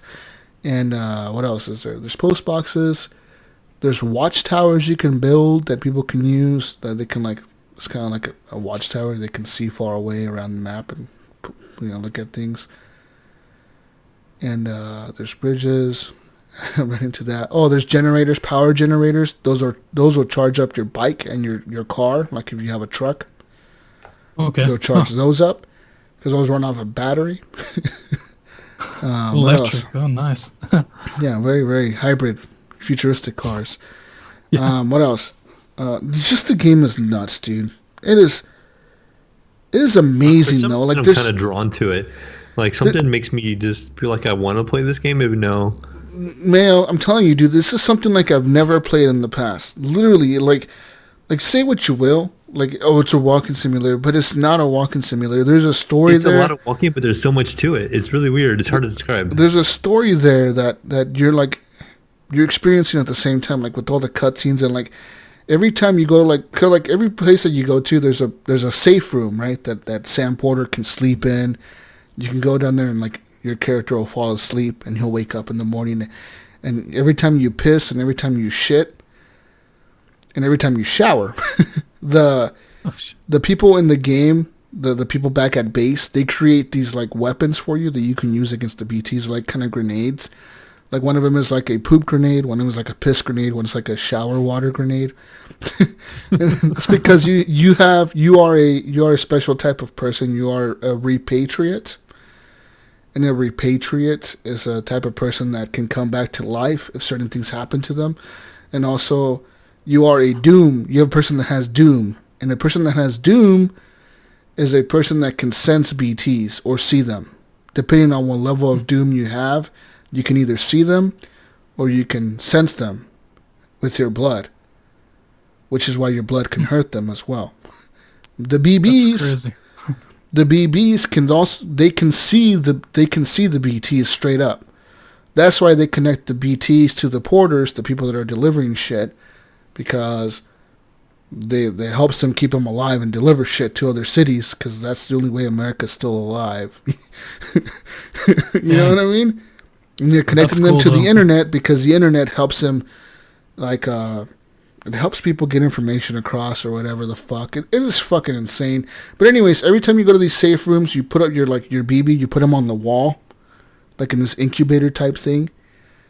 Mm-hmm. And every time you leave the room, it goes through a thing where Sam is going like up the elevator and he's hooking the BB back up to his body. But every time he's connecting to the BB again, there's a cutscene that plays. And it's like there's this dude talking to somebody in a room. It's obvious you're the BB in this perspective, but there's something going on in this room, and you're trying to figure out what the fuck is going on in this room. And like everybody in the game, like Deadman is the dude who helps you. Like in the beginning, he tells you about the BBs and shit, and he tells you like, don't worry about it, Sam. Like it's just the baby's memories that sometimes the BB's memories fucking get stuck, and if you can see the memories because you connect to them through your fucking thing or whatever, and don't worry about it. And you're like, no, there's something more to this shit. Well, I don't know what it is yet, but it's fucking insane though, man. Like, the story is nuts. Walking isn't just walking. The names kill me though. I wish he'd come up with better names. Die Hard Man. Die Hard Man. As soon as I hear Die Hard Man, I'm going Mega Man. You know, no. So listen. And why are you wearing that mask? So Death Man or Dead Man, was it Dead Man? I think it's Dead Man. Die Hard. No, there's Dead Man as well. Okay. Dead Man is Guillermo del Toro. So Dead Man, he's called Dead Man because he works in a morgue, or he used to work in a morgue, and he deals with dead people. Get it? Okay. That's why he's called Dead Man. Yeah, I get that. What's Die Hard Man? Die Hard Man. So Die Hard Man, he is the person who runs the Bridges Corporation. The Bridges is what you work for as a porter. Mm-hmm. Yeah. And you are Sam Porter because you are a porter. I'm telling you, they tell you this in the game. They tell you this in the game. You are Sam Porter because you are a porter to bring things to other places. And there's another character in the game that I fucking was dying. Wait, there's Mama. Mama, she's like your boss kind of, and she like helps do things. And then there's the president. The president's name is something else. I forget her name. And then there's other people in the fucking game that are it's just weird, dude. It's fucking weird. But honestly, it's something like I've never played before. I'm having a fucking blast with it, man. Yeah. A little side note, Jesus. I don't know if you know this or not. I just happened to run across this on the news, and this is a small news, so I didn't put it in our news. Mm. But they have a Death Stranding BB juice can now be fueled your motorcycle in Days Gone. So Days Gone had a patch, and they put a BB in. It's like the gas tank of your motorcycle, and you can see the baby, the death. Oh, that's death fucking sick! As the gas tank on the motorcycle in Days Gone, and then there's like I think it said there's a custom paint job. I pulled the article up. It said it brings themed decals, a frame paint, and an option to reset jobs with a bunch of tune-up and fixes. Nice. So if you guys don't have access to Death Stranding and you guys want to deal with the BBs, you can launch some Days Gone and get this free update and check it out on the motorcycle. It looks pretty sick. It's fucking, yeah. The BB is awesome. I love that little fucker. But the game even tells you, they even tell you in the game, like, don't get attached to the BB. He's just a tool. Like in this world, the babies are just tools, and it tells you, like, Like don't get attached to this thing. This thing you have to throw it away next week maybe if it doesn't work. Don't get attached to this fucking thing. And like you can tell like Samus like what the fuck, like it's just a baby. Like what do you mean throw it away? Yeah. And it's like, no, you gotta throw it away. If we tell you to throw it away, you throw that fucking thing away. You take it to the incinerator and burn it. Yeah, so, damn. That part. I've seen that part actually. It's like, damn. Oh shit. Over the top. But yeah, it is just something else, man. Like the game is incredible. I'm having a blast with it. The mechanics of the game, like it feels so good to plot out a route and it actually works out for you. And it also feels intense when like you're going from having a good old time like I was to like running into a heavily infested BT territory. And it goes from like having a good time to like, oh fuck. God, oh fuck. Let's get through this. Okay. Okay, let's do this. Like it ain't gonna be easy, but I gotta do this. I gotta get to that location now. Like I can't go back. I gotta go forward. I went the wrong way, obviously. Fuck. You know? Oh, shit. And that's happened to me quite a bit, where I always run into stupid BTs everywhere. I run into those fucking things a lot, man. They're everywhere in the fucking world. They're fucking everywhere. Like, and it happens unexpectedly too. Like all of a sudden you're just chilling, everything's sunny, and the fucking rain just comes, and you're like, fucking rain. Fucking hate the rain right now. Kind of reminds me of like Final Fantasy VII when you'd be walking and then you get into attack. Is it kind of similar to that? Kind of, man. Where like it's just random. Like all of a sudden it's just like comes up out of nowhere. Time slows down and like the little lamp thing comes up and it turns on and you're like, oh fuck, the BB's awake. Damn it. Is this one you're gonna be streaming? No, definitely not. I'm gonna play this solo. The reason I want to play it solo because it looks so fucking good, dude. The game. Yeah. It literally is one of the few games that I can say goes from cutscene to gameplay, and it looks just like the cutscene. Oh wow, that's actually really cool. Yeah, like God of War did that on this generation on PS4, and Red Dead Redemption did that on the Xbox, where it went from cutscene to gameplay, and it looks pretty much like the cutscene. This game, when the way it opens up with Sam riding a motorcycle or whatever, like the music is playing and shit, and like it goes from cutscene to gameplay, dude, and you're like, holy shit, this looks like the cutscene. Driving. Yeah, is it one of those games? I remember back, I don't know how long ago it was now, when we didn't have the graphics that we have today. I remember having a game that would have a cutscene, and the next thing you know, your character is like standing still and not moving, and you're like, oh, I can actually control this character now. Yeah. I can't remember what game it was, but I've had a game or two do that to me before, where I didn't realize I was supposed to be moving, like it was actually in game. Yeah. That's kind of what it is, man, and I'm having a blast with it. I love all the characters that I'm meeting. They all seem very believable because they're all actually like actors. Every person, cool. Every person like gets in the cutscene, it's a fucking like an actor. You know what I mean? Like you're like, oh fuck, I've seen this person in a movie before. Yeah. During I wonder how big the budget was for this game to make with the actors and. Yeah, so do I, because it seems like a lot of the actors wanted to be in the game too. Like they're friends of Hideo Kojima. Mm-hmm. So it's kind of weird, like like it seems like they wanted to be in the game. They're still, still getting paid, I'm sure, because they're missing out on work, obviously, by making this game. So they have to get some kind of income in, and I just, they have all this licensed music and all these actors, and I'm assuming have a decent sized team over there in his productions because. Mm-hmm.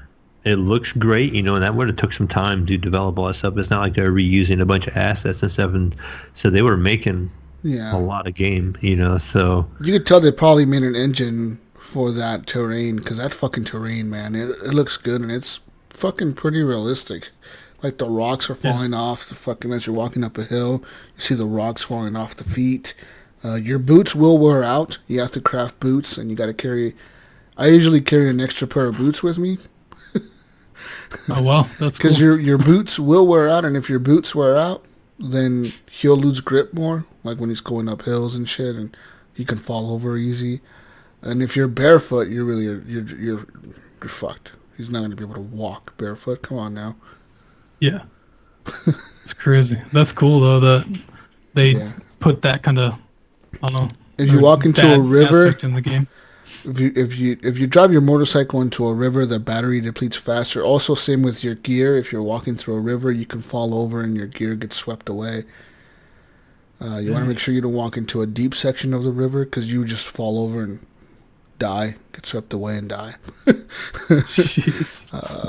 There's a lot of things like that. The baby starts crying sometimes too if he gets upset. Like if you fall over and you get in, like for example, when I was getting attacked by that whale BT or whatever thing that came out, that fish BT. Well, they knocked me over, right? And like I said, all my gear fell, and the baby was just fucking crying. Like, ah, ah. I was like, oh, shit. Shut up, baby. We're dying right now. Like rock it and like soothe the baby. Yeah, you have to rock it and soothe it, but I'm at the same time, I'm trying to get away from the fucking BT, so I cannot stop to rock the baby. The fucking little fucker is just crying his head off. And I'm just trying to run down this hill with like half the gear that I was able to pick up, like going down the hill all fucking quick. And not all falling down the hill because you can lose balance. And try not to fall off the hill.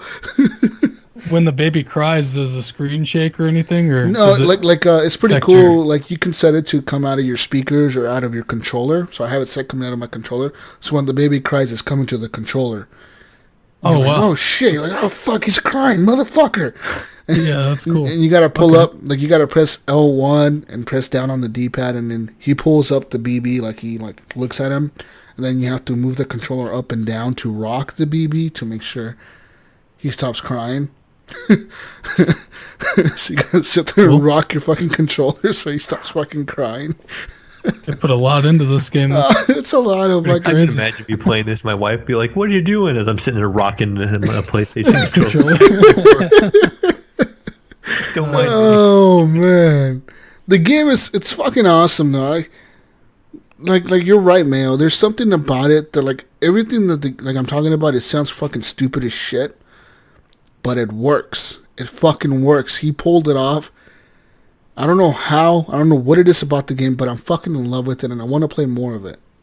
Yeah, it's very unique, and that is cool that he did make a unique experience. Even though, in its core, yes, you're trying to go from point A to point B, and you're just trying to get there. But there's so much more stuff around it that he just kind of packed into this interesting that makes you want to see more in it, or it is an experiment, and it just kind of draws you in, I think. Like. It's just really cool. Like, the coolest thing for me is seeing people use the bridge that I built. Like, I built this bridge, and every so often I'm getting, like, notifications that says, like, these 20 people, you got 20 new likes on your bridge.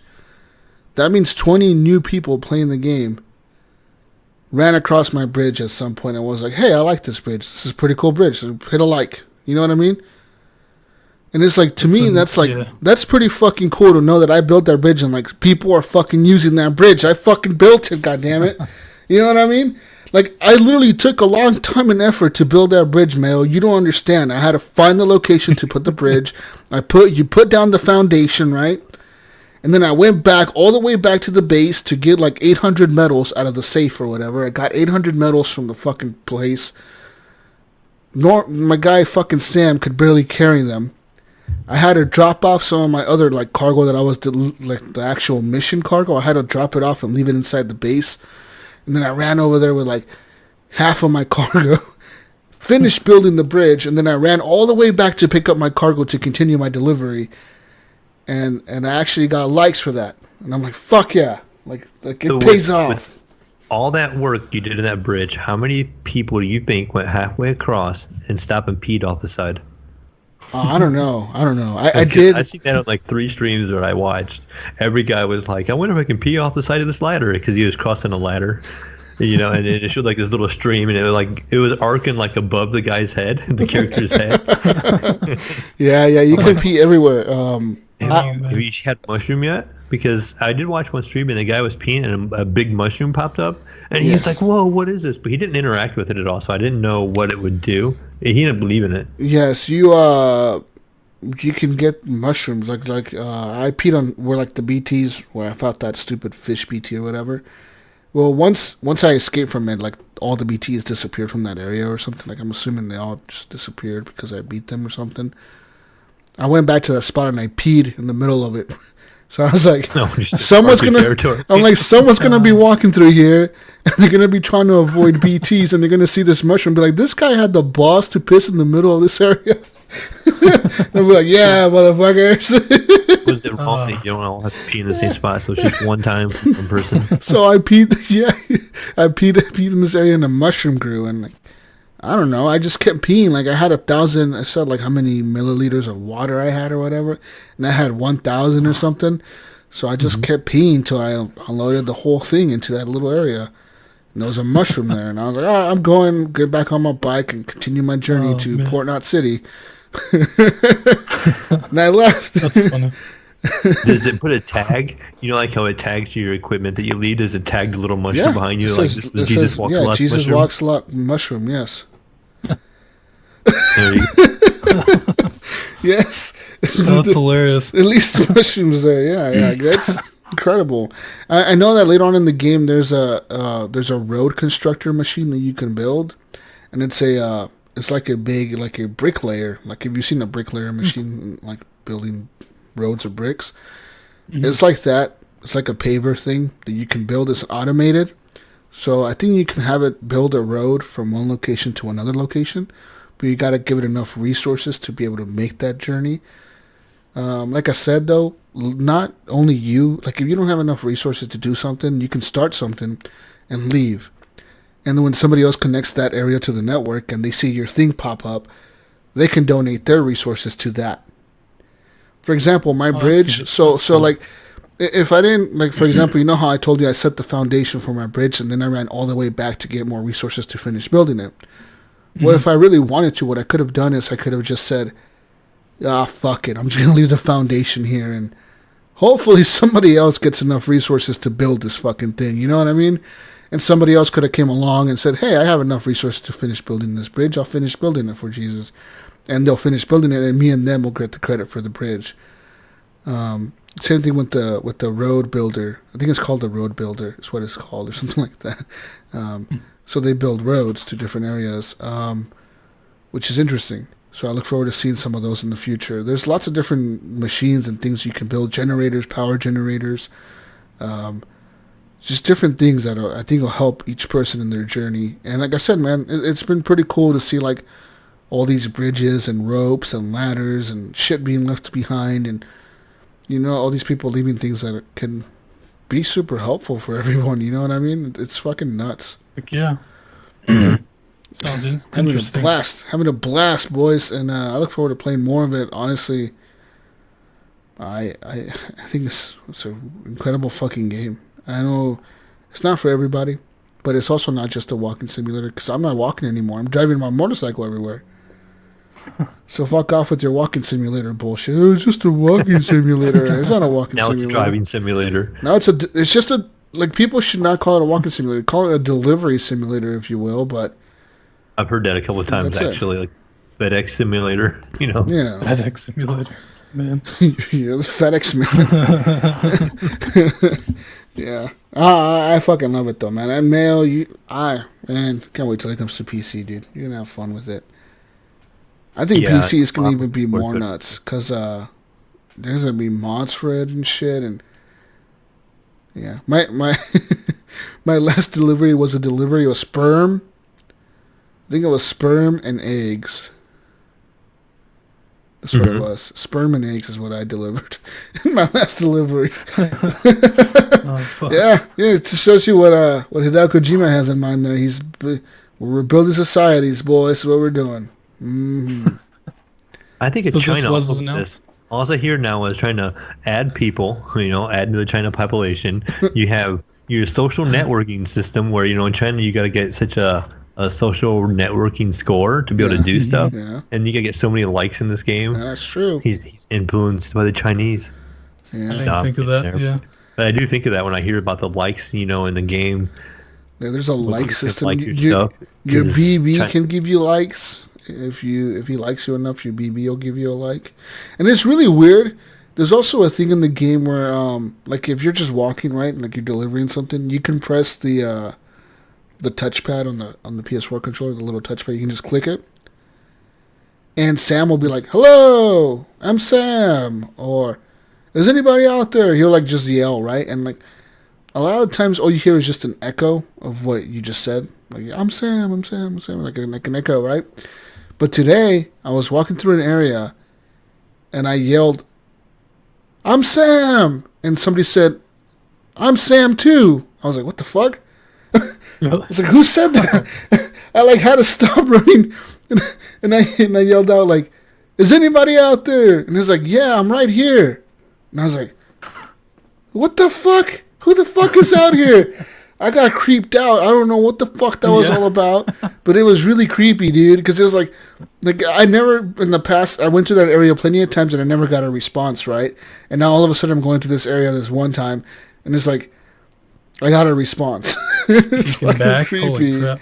Because you don't run into other players. No, in you this, don't. right? I don't know. Yeah, you don't.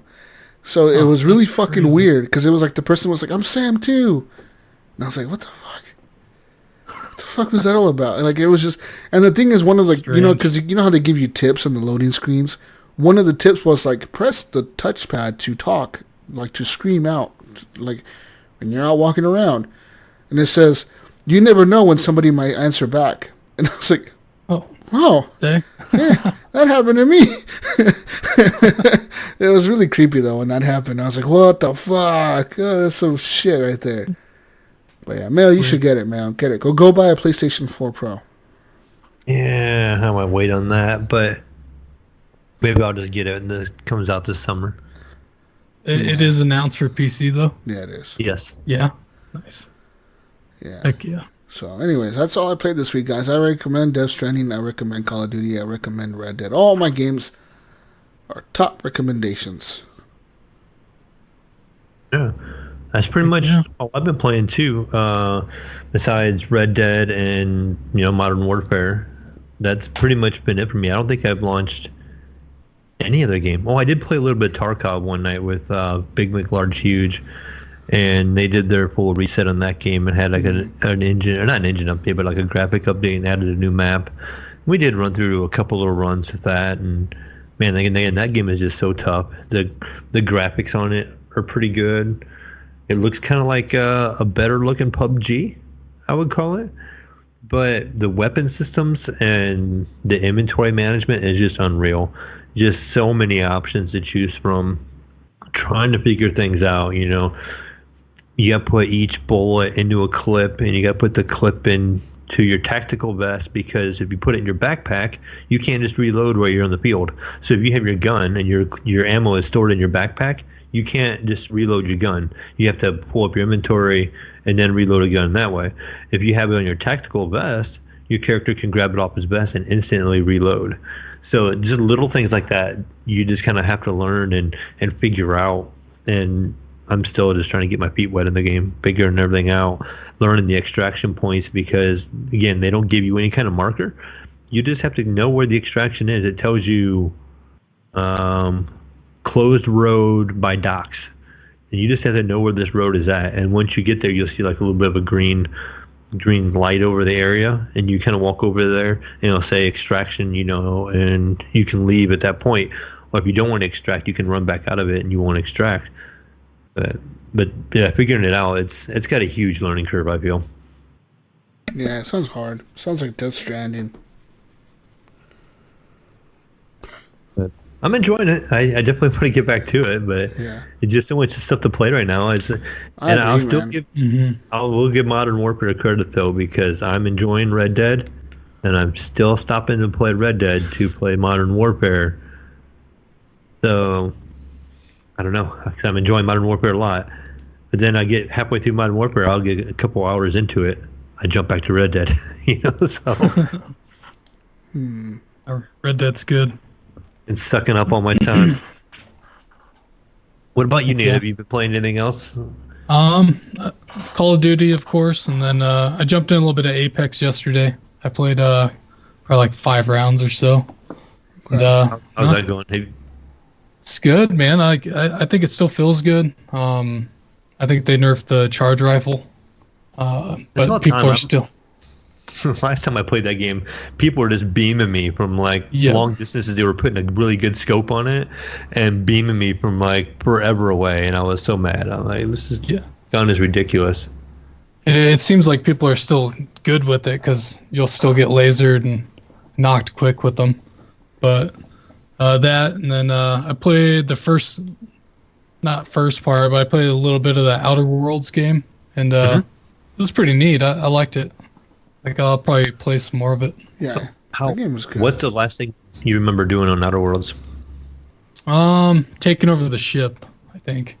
So I didn't get too far into it at all. So is that like you actually was able to fly away from the planet? So did you do the part where you got the power for the ship, or did you just kind of? I was about to do that. Okay, I was curious what your answer was to the first dilemma they give you if you want to restore power to the town or the people that are like in hiding. I was just kind of curious what and how that plays out for you. Okay, yeah, I'll let you know. You gave power to the people in the country? To the town. Oh, you gave it to the town. I gave it to the people that were like in hiding. Yeah. And the way things played out for me was I went back to where the mayor guy was at, and he was all mad at me. He's like, I can't believe you did this to me. And he tries to kill me, and he sends guards in after me. So I end up killing him and all the guards. And oh, dang. I never even spoke to the people in the town. So I gave or not the town, but the little people in the country that were hiding. What was it, the garden people, or you want to call them whatever? Yeah. And I never went back and spoke with them. I gave them their power back and never went and talked to them. So they're all probably happy and wondering where their power came from. And I never even went back and spoke with them. And the game just let me leave the area. Wow. Then I've been playing Madden a little bit, Madden 20. Yeah, I see you playing Madden here and there. Heck yeah. And Call of Duty came out. I haven't been able to play, but they added another 10 levels to the progression and ultimate team. So you can earn packs and tokens for a Torrey Holt card to get him to I don't even know what overall he is, but it keeps you interested in one play. So I probably won't play as much because Call of Duty, but I want another NCAA football game. I really enjoyed the NCAA ones. I'm more of a college fan than I am a pro fan, so I have the latest Madden, or the one that's on Game Pass. Can't remember if it's the same one or not. My son will play it on the Xbox downstairs every once in a while, or we do a little bit of couch versus, Yeah. So Madden 19, I forgot the people who did it, but they did a mod that has 32 NCAA teams, and you can pick them and play them, and the roster is supposed to be current. It was pretty neat. I played it for a couple months, and it was pretty cool. But I don't know if they're going to do it for 20 or not. But hopefully, yeah, supposedly NCAA's in the works, though, so that's a rumor that it's coming back, so that'll be pretty neat. I miss those games as well. Do you think they'll actually get them back? I don't know if they will. I don't think they will. It's going to be a hard license to get, especially if they have to start maybe considering about paying players, the college, using their numbers or names or license. That's a lot of paying out. And unless they do just in general, everybody that's in this game can get such dollar amount if they agree to that maybe, or what, because to do individual things, with all these big name, obviously you're going to have different caliber of players in the game, but your bigger quarterbacks and stuff like that from LSU and all that, they're going to maybe want a bigger paycheck or a bigger chunk to have licensing than some third string offensive lineman, So I wonder how all that would work. Yeah, that's true. A lot of red tape to figure out. That's true, and yeah, that's all I played. Nothing too crazy. Have you ever, since you're into football games, have you ever tried playing Mutant League football? A little bit, yeah. I think I probably played a couple weeks of that. I thought it was pretty neat. It was interesting. That was a funny game. That was a game I always thought they should make. Yeah, I remember playing it on the old Sega Genesis days, and it was basically they took the Madden engine at the time, and it was top down at that time, and put in this game where it had landmines and monsters and just craziness, and I loved it. They had that in a hockey game, just thought it was brilliant. I kept saying, "Oh, they need to make a new one. They need to make a new one." It'd be so easy to take the Madden engine and just put in monsters and put random landmines in the field, and the people could just die. And sure enough, they made it, and I was super shocked. Oh, this is awesome! This is awesome! I got it, and I barely played it. So, yeah, I haven't played it too my much. son a couple of times. It's funny when you get down. When your offensive line starts dying, you only have like 2 linemen on your team, and you got a quarterback, and that's it. And the other team has a full defense. Full squad. But I wish I'd make like a NFL Street game. That game was really sweet, but I don't think they will. But, I haven't done much. I think I'm gonna download Kingdom Come or Deliverance or whatever, Kingdom Come Deliverance. Okay. I'm gonna give that another shot. That game is fucking big. It is, yeah. It's from what I played, it was fun. So I think I got to the first city, I think. Okay. And the farm, I want to say it was. So probably start off from there and continue on. Yeah. So. Yeah. It's a good game. The wife won't yell at me for yelling in my mic and talking shit to people. So, but that's not too bad. Awesome. Well, anything else you guys been playing? I don't know. I think that's gonna lead up. You know what time it is, Jesus? Yeah, I know what time it is. It's news time. Let's get into the news this week, ladies and gentlemen, of video games. Let's get into some Death Stranding news, why don't we? Death Stranding is now available for pre-order on Steam and Epic. What? On both? Mm-hmm. Can we have a game on both these days? Is this like allowed? Yeah. I don't know. It says that it will only have partial controller support, so we don't know what that means. Steam page indicates that it will support achievements. And release date, summer 2020. So there you go. So it's as we all know, partial controller support. As we all know that, maybe it's only going to work with the PS4 controller. Maybe. Usually... Because of the BB. Because the BB, I told you he can cry to the controller. Remember? Mm-hmm. Oh, yeah. So that's probably why he can cry to the controller and yeah. Yeah, I might have to go out and buy a PlayStation controller for this. Yeah, you can cry to the controller. The BB, you motherfucker. But yeah. That BB. So yeah, there's that. I mean, I don't know if you're interested in getting this on PC. I guess there's that. Moving on now to some more news. Let's go to some phase news. So, some phase. Ninja has now come out and talked about, the band that came to face Jarvis. I posted a link to his video that he posted on YouTube the other day. He was crying on the video, saying he fucked up. And he did, and he deserves the ban, I think. Because, people are saying that, we'll get into it, but it seems like, in my opinion, he deserves the ban. I don't know about you guys, but I think he did. Anyways, Ninja has something to say as well.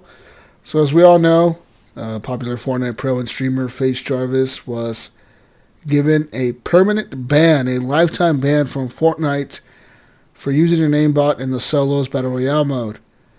People say that he was just fucking around, but he was playing the actual mode online against people, and he was using an aimbot.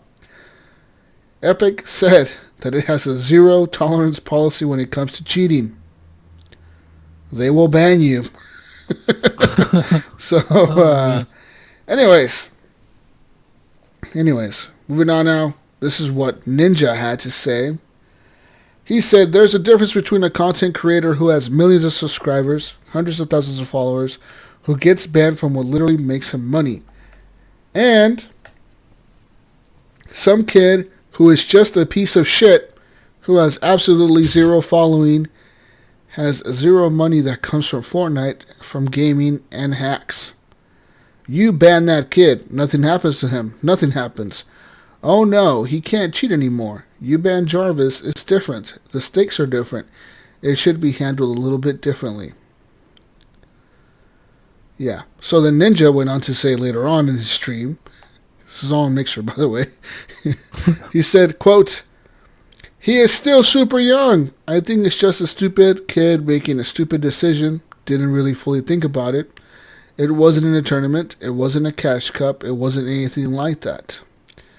And he's young. There are people who have done worse things on the internet in different areas and haven't gotten banned. I use Logan Paul as a reference. The dude literally filmed someone hanging in a forest, and his channel didn't get banned, and he's perfectly fine. He uploaded an apology video, and he was set." And he said, "They are lines, man. I think this is one where it's like, Jarvis, dude, you're an idiot. 6-month ban, maybe 3 months. First offense, a young kid. Come on, man." So my thoughts on this, I just think it makes Ninja look really bad, because what that sounds like to me is we're entitled because we're making a living off of streaming. So we should be allowed to do things like this. And I seen in the comments, I was reading through some of these comments, and one of the guys made a really, really good comparison. And that was, let's say a semi-truck driver with a CDL, it was out speeding and he's out breaking the rules. So enough times, or say maybe he ran a red light and caused an accident or something like that. You know, it's going to affect other people in that area that he hit and all that stuff. It affects their scenario. That semi-truck driver could lose his CDL, and he is going to lose his ability to drive that truck, and that is going to affect his income and affect his life. That's the same reality what we see here. This guy was using a cheat. He was affecting other players in the game because he was cheating against those players. So it wasn't fair to them. Epic has already said we have a zero tolerance on this, so he should have known. And while he was streaming, I guess he had claimed multiple times, "Oh, I'm going to get so banned for this." So it wasn't like he wasn't thinking about this, and he just didn't think Epic would do it to him, because I think he felt like he was above it. Oh yeah, you know? He felt he was privileged. And when it happens to him, he's like, "Oh well, I'm going to lose my money," and But yeah, again, he's 17. He has a lot to look. He wasn't going to continue to make money off of Fortnite, because Fortnite's not going to last forever. Yeah, he maybe could make money for 10 years off of Fortnite, but is Fortnite going to be around in 10 years? Most likely not. Yeah. And if this kid he's also using Fortnite to make the money. If he's really talented, he could go to a different game, like say Modern Warfare, that's very popular, and start doing YouTube videos and that and stuff like that, and just continue right where he left off and not have to use Fortnite. But I think he's just upset because Fortnite kind of helped carries him to some easy money. Yeah, I think that you're right. I think he feels entitled. I think that as Ninja too, he should be running around saying this shit. You know what I mean? Because you're right. If somebody commits an accident or a mistake, there's consequences no matter what. And even if it's your first time committing that mistake, there is a consequence for your mistake, no matter what. You know what I mean? It's going to happen. There's a consequence for things. And Ninja's saying, "Oh, he shouldn't be banned. He's a kid." Like, fuck you, man. I hope you get banned too if you get caught cheating. You know what I mean? Isn't he like 17 or something too? Not Ninja, but this guy that got caught cheating. He was like 17. So I mean, he is young, but he's not a little kid. 17. He's not 12. He's not 13. You know. He can make a decision. He knows what he was doing was wrong. Because you're right. In the video, I watched the video where he was doing this aimbot bullshit. He was laughing the whole time. He even said in the beginning of the video, "I'm probably going to get banned. I'm not doing this on my real account." Because I know I'm going to get banned. Yeah, and that's the other thing, too, is if he's now doing it on his real account, he knew that it wasn't right. Yeah, he knew this whole situation.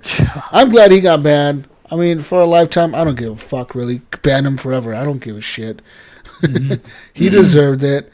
As far as whatever, him crying, dude, he made a lot of money off of this already. Yeah, he's probably made more money than we have probably the next 10 years. Yeah, he's made a lot of fucking money off of this already. Let's look at his monies here. So I'm looking at a website here that says how much money he's made. So at the time of the writing of this article, which was 4 days ago, Jarvis has 2 million subscribers and 170,000 Twitter followers. And his brother, Fraser K, he's a director of the Call of Duty gaming group. His brother has an estimated net worth of $1 million US. That's his brother. And so his brother actually runs the FaZe clan or whatever the fuck. He's the one that runs the Call of Duty team or whatever.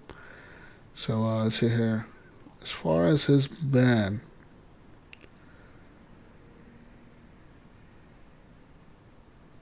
So already from the video that he posted on YouTube of him crying, right? It's been viewed thousands of times already. Or viewed more, 6.7 million times in 3 days. That's how many times the videos got viewed. 6.7 million times in 3 days. Some people are saying that based off of that estimate of views, that you will get paid between $25,000 and $36,000 from YouTube for ad revenue. Holy crap. For that one video. For that one video. Just for him crying. Oh, man. He's making more than some people make all fucking year. You know what I mean? Yeah. That's You know what I crazy. mean? Mm-hmm. And we're supposed to feel sorry for him? Oh, fuck you, Yeah, man. 17 years old. He don't have his own bills yet. He probably still Yeah. probably makes him save his money. So it's probably all going to the bank. Yeah. That's crazy, man. Whatever. I mean, I hope that he stays banned. Whatever. I really don't have any sympathy for this guy. Fuck him. He knows what he was doing was wrong. Stay banned, motherfucker, you. You know? And yeah, I get why he was crying. He wasn't crying because he feels bad about cheating. He was crying because he just lost all that money that he was making off of Fortnite. That's why I would be crying too if I lost $50,000 a month. I'd be fucking crying like a little bitch. I lost $50,000 a month. You put me on all kinds of videos. They got there. You'd be crying like Pinpoint is on the next episode of GFNG. I'd be crying as bad as Pinpoint was last night after he lost all those matches. I mean, seriously. So bad I'd be crying right now. Imagine what his wife told him. What the fuck are you crying for today? Jesus, Are you playing them HGP guys again? HGP beat us again. We got He's like, bullied. it's bad enough you cry in your sleep about these guys. Now you're whining again. Oh, shit. But yeah, as far as Ninja coming out and talking about it, fuck you, Ninja. I hope that you don't ever get caught cheating. And if you do, I hope you get a lifetime ban as well, motherfucker, you. Bitch. Boom. Yeah. Roasted. Oh, fuck that. That kind of attitude pisses me off, you know what I mean? Because he's actually acting like he deserves some kind of special treatment. You know what I mean? Like, fuck you, Ninja. If you get caught cheating or doing something shady, you need to be called out on it too, you know what I mean? Like, just because you're some specifically fucking... said, well, it wasn't like it was a tournament or it was a money event. It was just a public event. Well, that public event is the game for a lot of people. Yeah. You know, and it's ruining their game.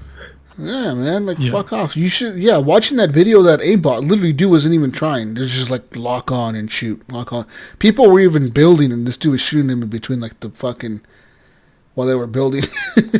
You know what I mean? Well, I'm afraid it happens too is besides the fact that he was cheating, he has an audience. I'm going to assume his audience is younger because that's what a lot of your Fortnite audience is.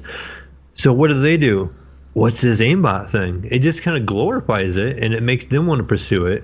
And that just encourages more people to use aimbot. You know what I mean? So they see him doing it and they maybe at the time never heard of it.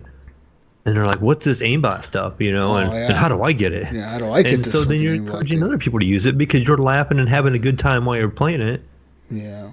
And what I don't think people realize is when Epic does a ban, they don't ban your account. They ban your IP address. And so you can't log in. You can create a new account and it still won't let you play the game. It bans your IP. Yeah. Jesus. I wonder how many searches there was for aimbot that day.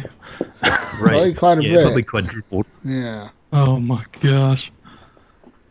Terrible. Ridiculous, right? And that's the thing that bugs me about it. Not the fact that he did it. It was that he was streaming it and showing it and drawing even more attention to it. It wasn't saying, you know, the negative effects of it. He was out there having a good time with it.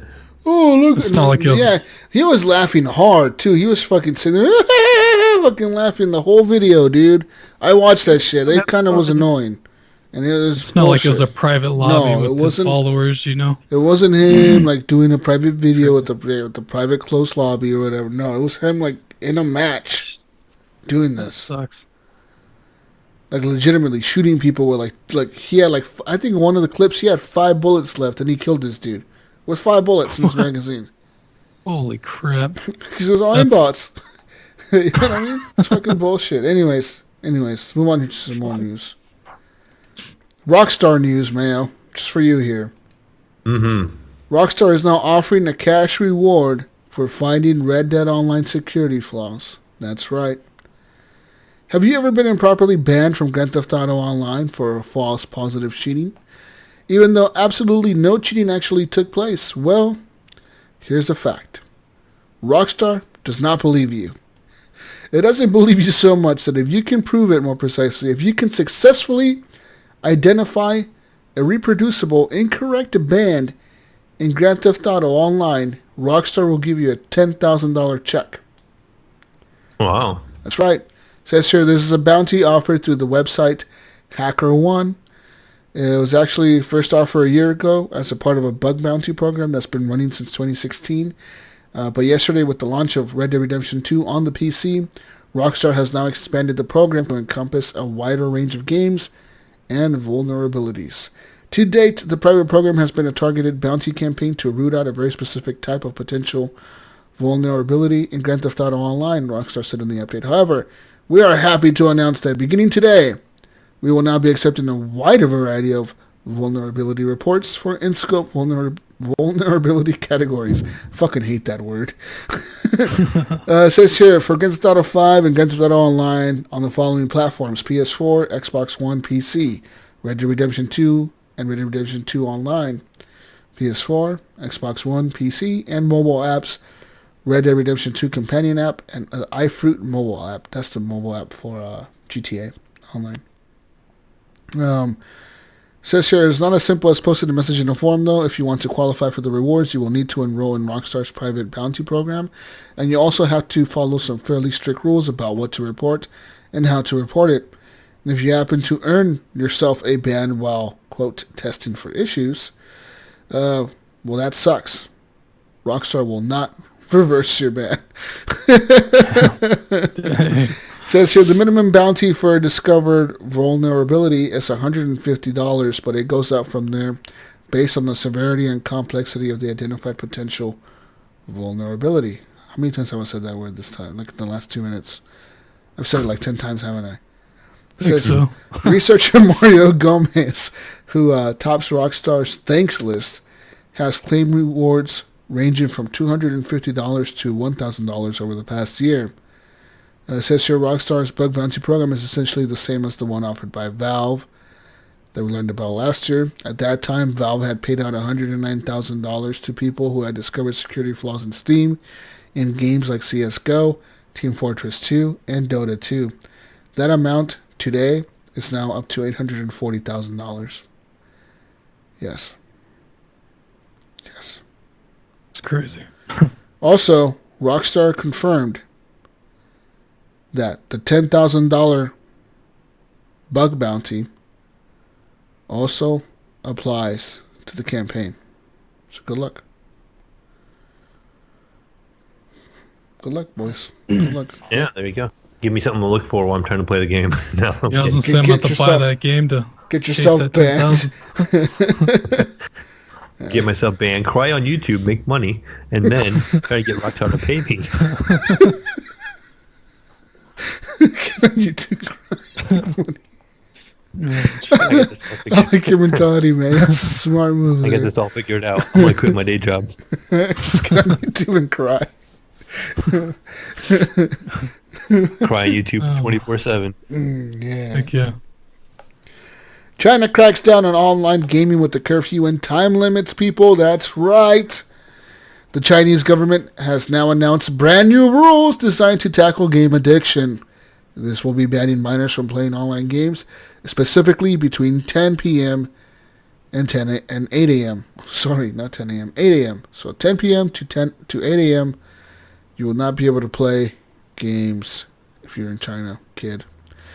Along with the curfew, which will affect every single online game being played in China, under 18s will also be restricted to 90 minutes of online gaming during the week. It says here, while they can indulge for 3 hours per day on weekends and public holidays.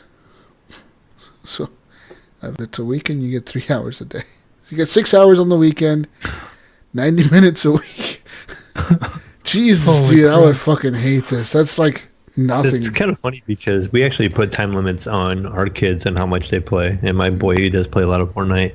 He's only allowed to play 2 hours a day on school days. Tell them that And people in China get that in the weekend. 90 minutes. They get an hour and a half. In a whole week. And then on the weekends, he gets unlimited time where they only get 3 hours. Yeah, I said, man, what the fuck, man? You need more restrictive rules like China. Right. You need to cut this hours down to 3 hours from the weekends, 3 hours on holidays, and 90 minutes a week. Tell them you can have 90 minutes any time of the week, but you got to choose how you're going to use those minutes. I'm going to bookmark this article, and next time he complains to me about not getting enough playing time, I'm tell- going to show him this, and then we're going to negotiate his playing. And Tell be him- like, look here. Drop it to 1 hour. Tell them your game time could be 90 minutes this fucking week, and you're going to play 20 minutes a day for 5 days or something. You know what I mean? Like, it's ridiculous. Anyways, 6 measures are now being taken, including the curfew, time limits, and spending caps. One stricter rules is for real name registration, which currently uses mobile phones where kids can just use their parents' phone to register an account. The new rules will require players to provide a, quote, valid identity information if they want to register. This also says here that game companies will need to supervise their players more too, and companies that don't meet the new requirements will be given a time limit to make the changes, possibly leading to their licenses being revoked if they don't comply in China. The government will also be looking to create a new age rating system, while also training parents and teachers to work with kids on their online habits. A representative from the State Press and Publication Administration told state-run news agency Xinhua that online gaming satisfied people's needs for leisure and is capable of, quote, enriching the people's spiritual and cultural life, but claimed that it causes issues that, quote, affect the physical and mental health and normal learning and life of minors. Dun, dun, dun. Dun, dun, dun. I find this kind of bizarre too because, I was just talking about China earlier, how they're big in their social, like your social score. Mm-hmm. Because, we talked about it a while back where it could affect you to be able to fly. It could be if you have a certain social score, you can't fly. And they're so big on their social score rating and their social media rating in a way, but yet they don't want to encourage video games and online play. I just find it kind of an odd mix. And I know they do more stuff than that. It's kind of like what you buy and, in stores, it knows, like Brother Jesus was saying, if you buy alcohol, you could lose points. And if you buy water, you could gain points. But just by the way some of this sounds, to me, it sounds just like a social app, but then they turn around and they're trying to restrict how much game time is being played and stuff like that. Huh. Yeah. I don't know. They blame nearsightedness on video games, as well as poor academic performance, Mayo. Poor academic performance in their society because of video games, they say. So, yeah. That's right. That's fucking right. Video games are the problems to everything, Mayo. You and your fucking video games. Either that or the blame to everything. I don't know what the problem, but we'll call it the blame. We'll just ban all the video games. And how about that, huh? How about that? You just ban all the video games, you have no more problems. Nobody would be shooting each other. We wouldn't have to worry about any shootings anywhere. No more problems ever. We're good now, forever. The swattings. We would all be smart. I don't know, man. Anyways, move on to some more news here. Fucking China. Fuck you, motherfucker, you. Ubisoft has now said they're developing 5 games for Microsoft's next Xbox. Oh, dang. Yeah. 3 of the We- titles are Watch Dogs Legion, Gods and I'm Monsters, excited for that one. Gods and Monsters, and Rainbow Six Quarantine. But aren't these already coming out with the Xbox One? Oh yeah, I just seen it underneath it. They both will be coming on next One also. Yeah.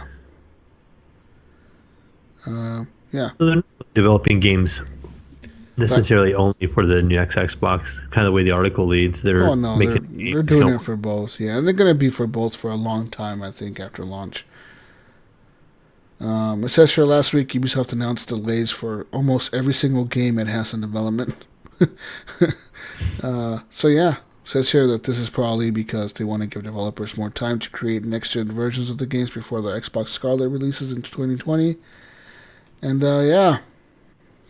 Or they probably want to release them at the same time, because if you buy it now on the Xbox, are you going to buy it on the next generation Xbox when you get it? Probably not. I think it's backwards compatible, isn't it? So, What? is it forwards compatible? I don't know. How does that work? Has the game been forwards compatible before? I mean, No. Well, that's back compatibility. that's with the old past, Mayo. We're in the future now, Mayo. Yeah. Then now instead of going back, we're going forward. We're going forward compatibles.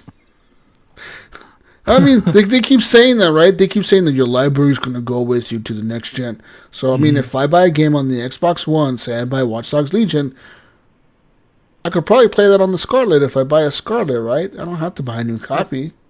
It's the way it should be, I feel. Because It's the way on I PC mean, forever. because if I, because it said they already said it's going to be backwards compatible, so you should be fine if you buy it on either one. You should fuck it. I buy it on the Xbox, whatever. I'm gonna always be able to play it. It's on my account. Mhm. Yeah, you I should doubt be it okay. though. Why though? Because they already said they already said the next Xbox is backwards compatible with every game on the Xbox One.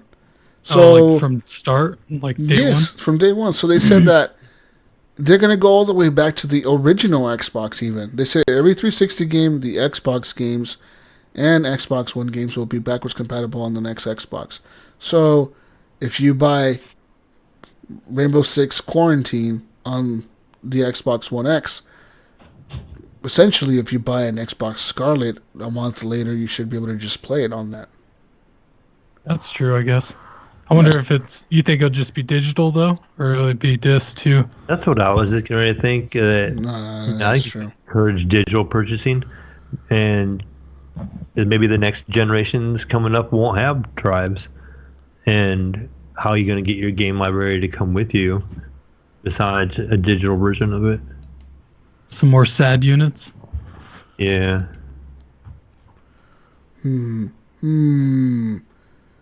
Also, what else do we got here?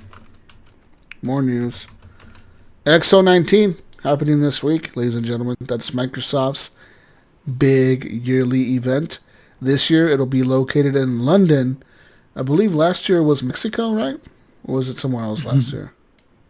I think it was Mexico. Yeah. Think. XO18, where was it? XO18 location. Let's go here. Yeah, it was in Mexico City. Yeah. And was there an XO17? No, there wasn't an XO17. So this is the second time they're doing it? I guess. Maybe. Anyways, it's taking place in London for all our London listeners. It says here, Microsoft has come out and said the annual global celebration of all things Xbox will be filled with news, first looks, and surprises. This begins at 8 p.m. UK time, 12 p.m. Pacific time, 3 p.m. Eastern time on Thursday, November 14th. They have now said that 12 Xbox Game Studio titles will be shown, including new reveals and PC games. New PC and console game reveals for Xbox Game Pass, and big Project xCloud news. This would be hosted live in Watch Mixer, so that's Mixer's website. That's their Twitter handle at Watch Mixer. So if you go there, you're going to be able to watch it on Mixer live. It says here that XO19 will be held at the Copper, or it's Copper, right? That's not Cooper. That's Copper Box Arena in Queen Elizabeth Olympic Park at Stratford, London, from November 14th to the 16th. That's right. Tickets for Thursday's Inside Xbox event are only priced at £19. And so our tickets for morning and afternoon sessions on the following day. So I guess you have to buy them per day. Doesn't seem too expensive. Yeah, it seems kind of pretty cheap. Yeah, cheaper. Like 20 something, $30 a day or something. I wanted to go to PAX East, and that's coming up, and it's, I don't remember what the price was. It was like $200 or something like that. Was it really? Holy crap. I just remember it being like a $700 trip for me if I drove out. Yeah. And that would just like a stay a day or two. Says here, Microsoft said that the attendees can expect a world premiere. Hands-on gameplay demos, panels from the Xbox Game Studio teams, plus developer meet and greets and autograph sessions. They say over 24 games will be playable, including Age of Empires 2, Definitive Edition, Battletoads, Bleeding Edge, Cyber Shadow, Doom Eternal, Dragon Ball Z Kakarot, Forager, Forza Horizon 4, the LEGO Speed Champions expansion, Gears 5, Halo Master Chief Collection, Haven, Levelhead, Microsoft Flight Simulator, Minecraft Dungeons, what else here? Star Wars Jedi Fallen Order, Streets of Rage 4, The Good Life, Tunic, and Wasteland 3, and much more. Ta-ta-ta. So there you go. Excited, boys. You guys excited for XO 18 or 19? 19. Yeah. I want to hear about the Battletoads. News I have, yeah. And what's this xCloud news? This big xCloud news? Big xCloud news. Huge xCloud news. Gonna battle Stadia here? Gonna go live soon? We're going live November 19th. That would be fucking huge, wouldn't it? That would be fucking huge. Oh, would, yeah. No, they wouldn't go live that quick, I think. Maybe next month? A year from now? Next year? January? I mean, they were rolling out a lot of tests, on phones and stuff. Mm-hmm. Did you ever try it? Yes, I have tried it. Yeah? Is it It's good? okay. It's okay. It has a little bit of a delay in the controls. I had a hard time playing. I tried Gears 5, and I was having a really hard time with it, trying to maneuver around with the controller. But my Wi-Fi in the house here, like I have 1 gig internet down, but my Wi-Fi is like 100 meg or something like that. And it just had a lag to it. There's a lag to it. And so I've been hearing that about other platforms, so I'm just nervous about it. Yeah, I'm nervous about it too. I also see in the news, it was kind of hinted that they found somebody was doing some data mining that Steam has a platform in the works of a streaming service. They already have, your Steam Link, and you have a streaming app, but something maybe a little more, instead of using your PC to stream the game like you have to now, using something like xCloud or Stadia. So that might be the PC's version to compete with all this stuff too. So it'll be interesting to see what happens.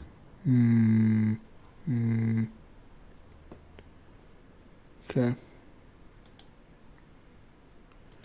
That's just all rumor mills yet, so. But any other interesting news for us yet, Jesus? Yes, more news. All the news. Jumanji the video game is now out. Jumanji the video game, the hit game of 2019, Jumanji the video game, available now on PS4, Xbox One, Steam, and Nintendo Switch, Mayo. No Stadia? Says here, quote, the day has finally come to release Jumanji, the video game, into the wild, and we couldn't be more excited, said Outright Games CEO Terry Malham. He said, quote, "Since the beginning of the project, we've been dedicated to bringing the fun-filled, epic adventure from these iconic films to our video game, and can't wait for the world to be a part of the action." Dang. This is now available as a digital download. It's also available in physical disc in most retailers, costing just $34.99. What the fuck is that, euros or pounds? What is that to American dollars? I don't know. Probably $40 or something. Right? Yeah, I'm not sure. Yeah, I'm not sure. I'm not sure. I don't look at their currency too often. That's $44.70 United States dollars. Yeah, so there you go. Kind of an odd price. $45, pretty much. I think I would have assumed that. Yeah. Anyways, if you're interested in Jumanji, the video game, guys. Other piece of news. Best Buy Black Friday deals have leaked. You're going to be able to buy an Xbox One X with Star Wars Jedi, The Fallen Order. Or Jedi Fallen Order, not The Fallen Order. Jedi Fallen Order. And 3 months of Xbox Live Gold, Mayo. For the low, low price of $350. Dang, that's pretty cheap. You say it was an X? Yeah. Xbox One. Yeah, Xbox One X. Too shabby. Yeah, you get a new Star Wars game and 3 months of Xbox Live Gold. I mean, what do you think about that, huh? Or if you're in the market for a brand new PS4. That's what I would have to be in the market for, correct? If I'm going to play Death Stranding anytime soon. Let's go here with a brand new PlayStation 4 1 terabyte bundle with The Last of Us, God of War, and Horizon Zero Dawn, plus one controller for $199. That's right, Mail. $199. 200. You get 3 amazing games and an extra controller. It's just a regular PS4 though. It's not the Pro, so I don't know. Maybe the Pro is not on. I don't know. PSVR bundles are also going to be $100 off. David Snyder, if you're listening, PSVR $100 off on all their bundles. That includes the headset, the cameras, and much more, like games, etc. So yeah. Borderlands 3 will be $27.99. Ghost Recon Breakout $27.99. FIFA 20 $27.99. Call of Duty Black Ops 4, the game that came out last year, $29.99. Like how they put that one on sale for $29.99. Yeah. Fucking assholes. Red Dead Redemption 2 $24.99. I'm assuming that's on consoles, not on PC. Video games for $19.99. We're going to have Days Gone, MLB The Show 19, Rage 2, Ace Combat 7, Plants vs. Zombies Battle for Neighborville. That just came out like 2 months ago. And video games for $9.99. Wow. God of War, Horizon Zero Dawn Complete Edition, The Last of Us Remastered, Uncharted The Nathan Drake Collection, and Uncharted 4 A Thief's End. And, yeah, you're going to be able to get more deals. Oh, here you go, guys. Call of Duty Modern Warfare will be $39.99. It's a good deal. Also, Need for Speed Heat that just came out yesterday. $39.99. That's ridiculous. Why did they release a game and then put it on sale so fucking quick? You know what I mean? Yeah, I want to say Need for Speed games drop in price fast. They always do, don't they? Like, they always, like a week later, they're like on fucking sale. Yeah. We're on sale. 2 days later, we're on sale. The breaks on that people game. playing $40. You pre-order the game, and 3 days later, we're now on sale. Woo! You know what I mean? I never understood that either. What the fuck? Okay, here you get a bundle, Mayo. You can get the PS4 Pro Call of Duty Modern Warfare bundle for $399.99. Yeah. This is like a very good deal, doesn't it? Yeah. How much was the X? 350. 350. Yeah. Yeah, you're right. It's still cheaper to buy the X. What the fuck? Yeah. Oh shit. That's horrible. That's fucking shitty. I'm trying to find a good deal for you, Mayo. I just can't find a good deal on the PS4 Pro. It's only the PS4 Slim they're dropping in price, it looks like. I can put that next to my regular Xbox, right? To 200, yeah. Probably look better. But I mean, how does Death Stranding run on a regular PS4? I don't know. How many people would be playing it? I wonder, you know what I mean?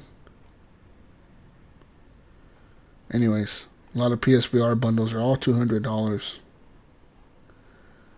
Yeah, and I think we're done here, guys. I'm just looking at shit to buy now. What the fuck's going on? What are we doing? Adding to his shopping cart. Kind of a slow news week. It's a pretty slow news week, isn't it? Death Stranding took over the whole news. And Well, it's at the end of the year. This is that time of year where we got to start pushing out the games that we've been talking about all year. You know, this is crunch time, so yeah, we gotta get our money somehow. So this is that last push. Also, I'm gonna real quick for the people that are looking for a Skate 4. That's a game that everybody wants. You know, everybody wants Skate. Everyone likes Skate 1, 2, and 3. Everyone wants a Skate 4.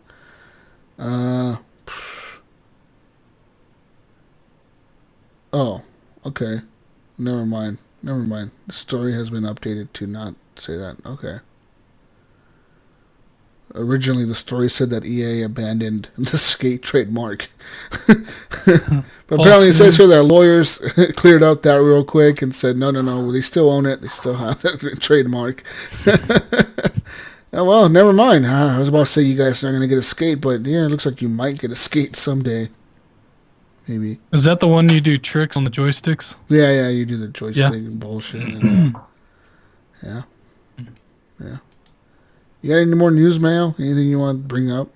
Do you want to let the world everything know? else I ran across, I did see something on the news. This is another crazy article talking about Death Stranding and said it was a better like downhill skiing simulator than some downhill skiing games. I'm like, what? Oh, man. Shit.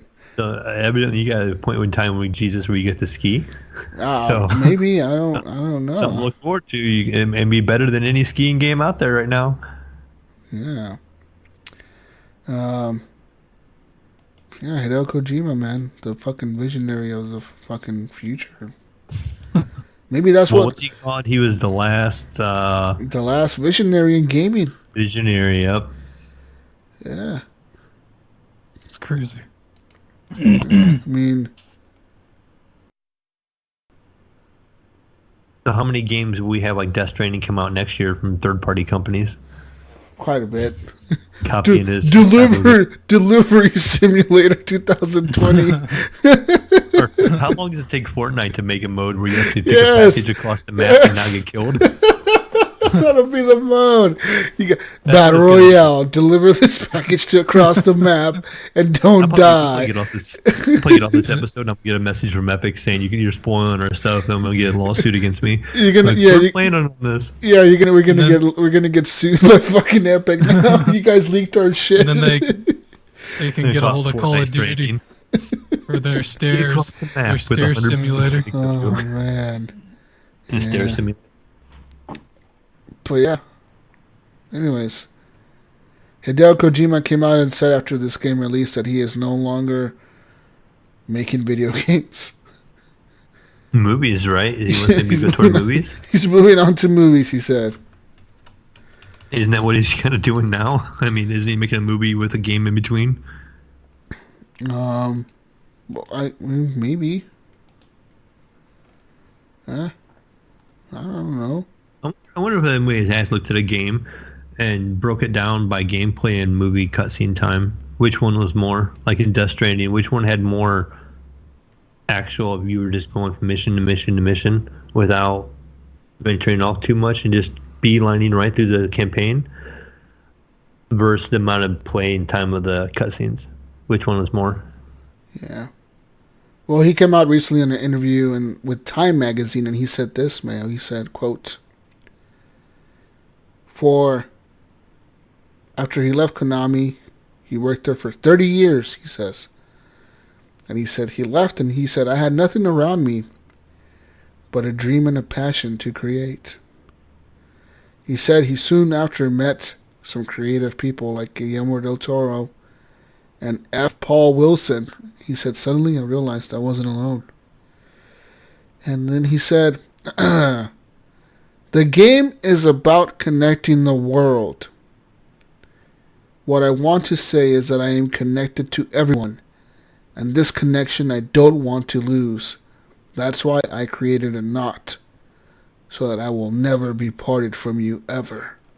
Thank you so much. And he also said this. He said he struggled with loneliness in the interview. He said, I feel always lonely in society. And he was speaking to a translator, so, some of these may not translate pretty good. But he said, there are so many people who play games feeling like that. Like they don't belong in this society. They don't really feel comfortable. He says he wants players to share that deep sense of isolation as they play Death Stranding. He said, quote, you're all alone playing the game, and you're trying to connect this fractured society by yourself. The world is beautiful, but you're just small. You're a tiny speck. You feel hopeless and helpless and powerless. You feel so lonely. Oh my. Oh my. What a fucking visionary. Only a visionary would say something like that, guys. Definitely. I got a tear in my eye, guys. I'm crying over here. He said, quote, okay, so at the end, he said that he believes he has caused people to feel even more lonely despite how easy it is to connect with one another. He said, right now, communication is too direct, Kojima says. That's the root of it. We're not thinking about others. The interviewer says, I asked him how we could change that, and he said, quote, I don't have the answers, the complete answers. I really want people to play Death Stranding and answer that themselves. I'm not giving up on it. Social media isn't just bad things. It really helped me to connect directly to the people I would never have had an opportunity to. I feel lonely on it, but I can't say no. Oh my. Fucking visionary. Goddamn. Fucking visionary. I should be charging you guys to listen to those words right now, motherfucker you.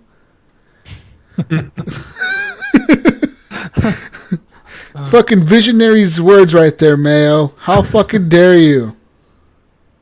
Right. I get to listen to it firsthand from you. Anyways, after we'll end the news with those wonderful words of Mr. Kojima-san, Hideo Kojima. Yeah, anyways, moving on now to more stuff. Let's go on to community questions. Let's get into the questions, Mayo. You got questions, Mayo? I'm gonna pull one right off the rip. Just have my own question I can throw in there. Okay. Is you guys big on Black Friday shopping? Are you guys one of the type of people that go out there and stand in line for hours on end to try to get that big deal? Or do you try to just go later on? Or how do you guys approach Black Friday? I don't go to the store on Black Friday. So you just kind of avoid them? Yeah, pretty much, man. Fuck that. I ain't out there trying to die over a fucking PlayStation or a game or something. You know what I mean? Mm-hmm. Some crazy fuck pulling out a gun. I'll fucking kill you. Getting all fucking riled up because I just took the last copy of Madden or something. And they fucking try to shoot me for it or something or taser me or something. You know what I mean? I don't want to deal with that shit. You might miss out on saving $30, Jesus. You can save $30 on an item. And get up at $30 and a broken arm. Right. Yeah. You can get up at 2 o'clock in the morning, go out and stand outside in a parking lot where it's where I live in Ohio. It's going to be about 12 degrees and stand there and wait and get in and then try to force my way in and try to grab a particular item and then wait 9 hours to check out. Yeah, no, fuck all that. No, I'm kidding. Yeah, I'm not a shopper. I hate that. No way, dude. It's not worth it, in my opinion. My I wife wait till and Cyber Monday. What we would do though is we will get up at like 8 a.m. and go out when pretty much what I call the crazies have pretty much, and you know, you have said you shop like that earlier. I'm not calling you crazy. This is what my wife jokingly calls it. But we go to the store and we just see what we can find. You know, we're not there for any particular item. You know, we don't go there and I'm gonna grab a TV for $200 and stomp on people on my way into the door to get to it. You know. Are you doing this at Walmart or like a Best Buy? We usually go to like Kohl's or Target or Kohl's. something like that. Nice. I'm not much of a Best Buy guy actually. We have a store here where I live in Columbus called Micro Center. It's a big computer store, so any kind of electronics, they have a lot of electronics there too. I like to go to them. Okay. Yeah. Heck yeah.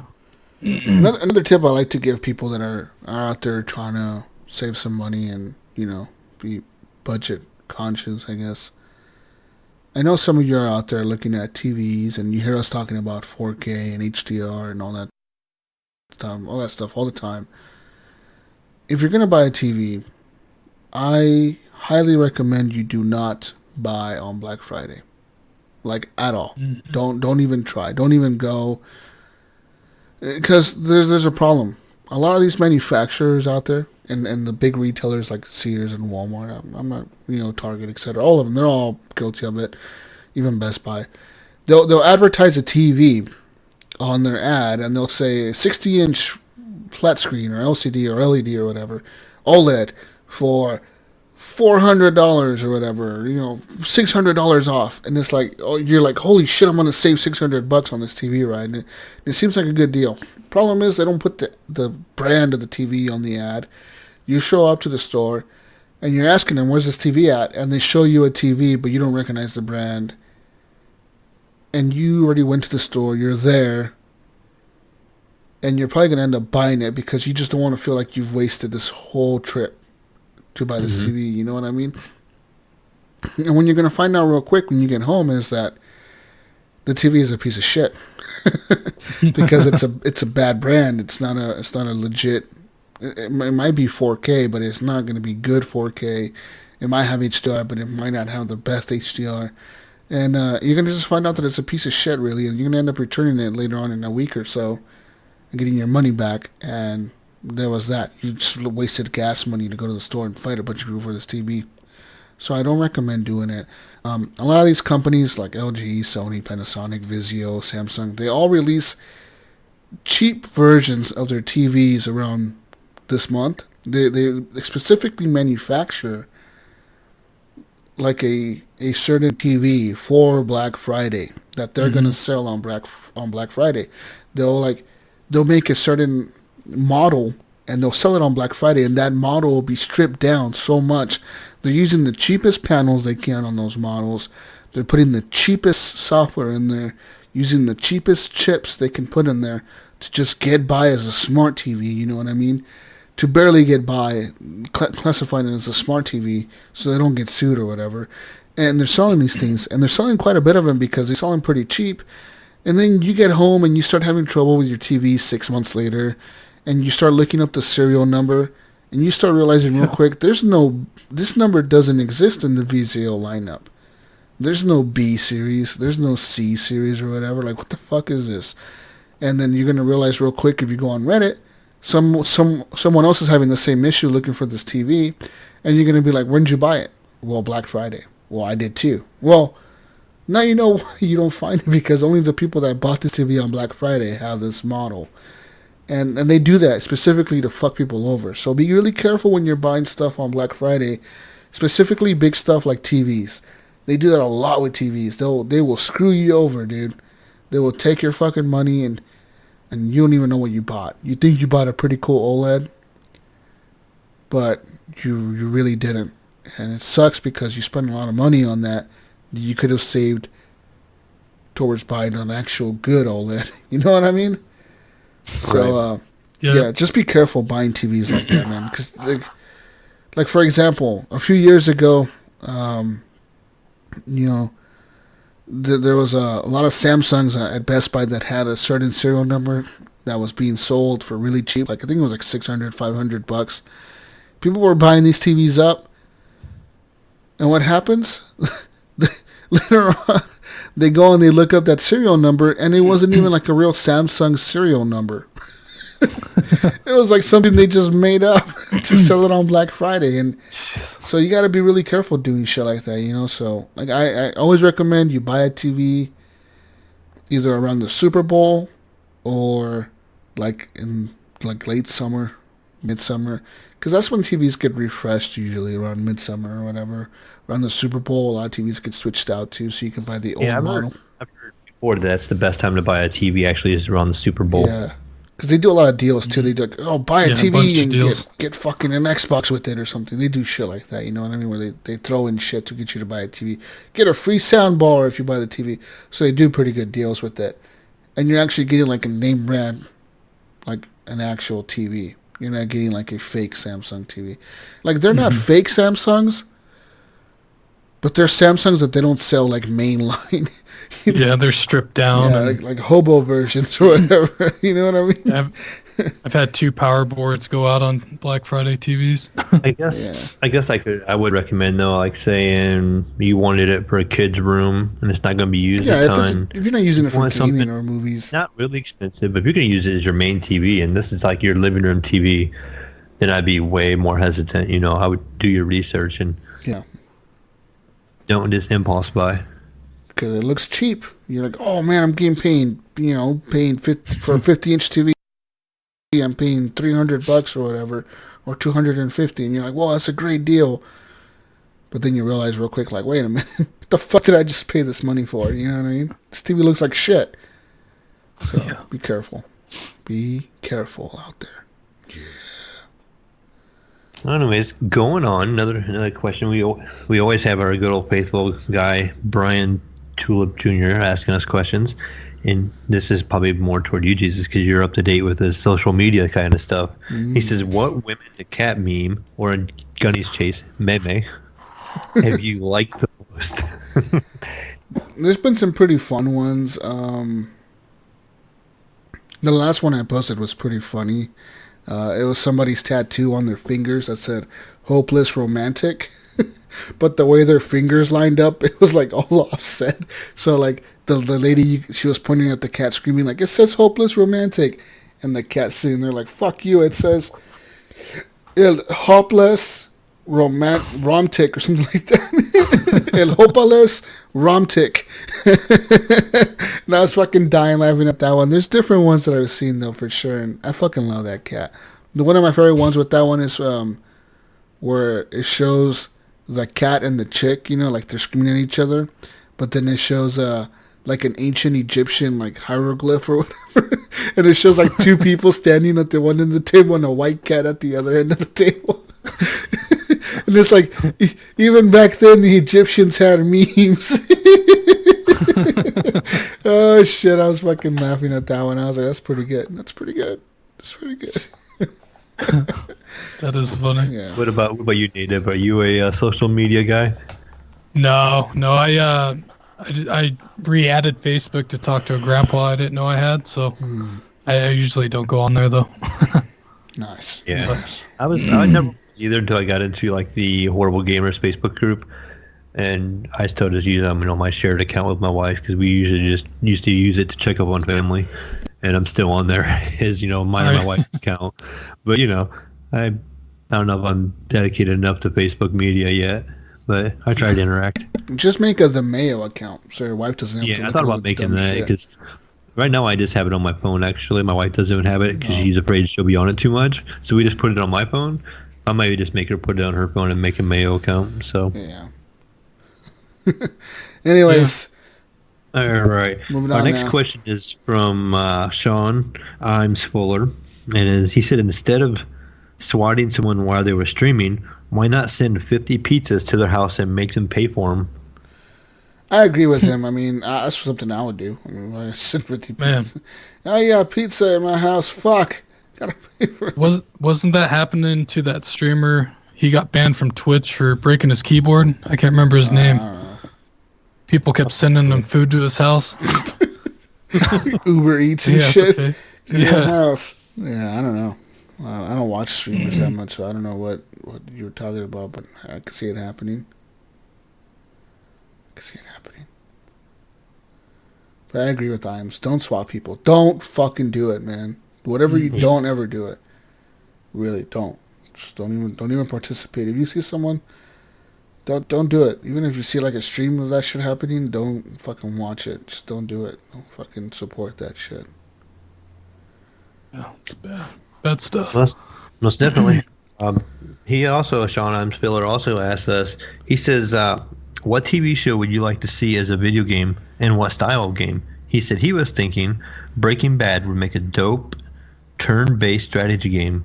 Making meth, delivering it, taking out other chefs, and dodging police could get pretty intense. That sounds pretty cool, actually. I think that would make a pretty cool video game.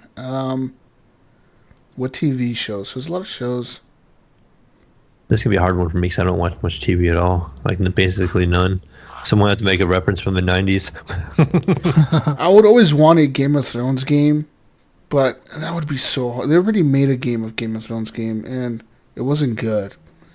I have that on Steam, and it wasn't good. Yeah, it wasn't good. It could have been so much better, but I mean, if they've remade one again, with like, not even like, you don't even have to have like the story. Like, you can have the houses of like all the people, like the houses that we know, like the Starks, the Lannisters, the fucking all the other ones. You know what I mean? All the fucking houses, whatever. You can have all the houses, but like have you create a house, like have you, like just make it to where like it's the time setting is not based on like the books or the TV show. The time setting is based on a random time, and it has you make a house, or you can pick one or whichever house. You can start on any of them. You can pick whichever one you want to be a part of, or you can make your own and just make you create your own banner, your own fucking house, your own thing. And the whole thing is you're like starting a war with somebody else to take over their fucking territory, and make it like a strategy game sort of, but also like an RPG. Where you're like the king or whatever of your fucking house. You're not a fucking knight, or you're not whatever the fuck. You're not out there fighting. You're just controlling armies and shit. You know what I mean? Make it a strategy game. Yeah. That'd be cool. You know, like invading native kingdoms and shit. Yeah. Me? No, I don't really watch too much TV either. Any TV? Yeah, I watch movies, but yeah, I don't really watch television shows. I don't know. I just play games and go to sleep and work. Play games instead of watch TV. Yeah. Use my time wisely. Yeah, I'll try and think of one. My this kind of popped in my mind, and this isn't necessarily would be the greatest game, but something like Storage Wars, where you could like buy lockers, and in the game you'd have to take items and try to sell them and make profits and continue to build your little company. Yeah. Storage Wars Simulator. Storage Wars, the game. Give you like $1,000 to start, and you start and you bid on a little storage thing, and it gives you like old bicycles and. You found a lamp in this room. You could find like different things in it. You can take it apart and sell it by piece. And every so often you find like something really fucking expensive. Like you found a fucking World War II fucking heirloom from this family or something. You're like, oh shit! Could this be worth $10,000? It's worth $10,000. Woo! You would have to make a cost reference. You'd have to call somebody in game to make evaluate it, so you would get things you think it's worth something, and you come back worth nothing. They'd be like, "This is a fake," you know. Oh fuck! Throw it away. That'd be funny. That sounds like a good game. It's like something Discovery would make or whatever. Who the fuck is? What channel is that show on? Isn't it like a Discovery or some shit? I don't know. I just know of it. Yeah, I'm not sure. Oh shit! That's funny. That'd be good, man. Actually, I think that would be fucking really good. That would be a fun game. Storage Wars, the game. There's probably already a Flash game like that. Yeah, there probably. Look it up. There's a Storage War game. Look at this. Storage Wars game. Based on the hit A&E series. Oh, this is like an actual board game. Oh, this is lame. Moo. Oh, this is fucking lame. Oh, boo. I don't want to play. No one wants to play board games. We're video gamers. Yeah, I don't know. They did that JFK show on Netflix, I guess. Oh, there's a game on your phone, Mayo, called Bid Wars. Okay. Some really crazy games out there for the phone. I'm realizing. My son the other day. Yeah. We were driving, we traveled yesterday, and he's playing a game, and he starts to tell me about this game. It was a CSGO loot box simulator game where he sits there and opens the crates in CSGO where you get guns, and you try to sell them on there to buy more guns. So it's all like replicas of the real guns in Counter-Strike.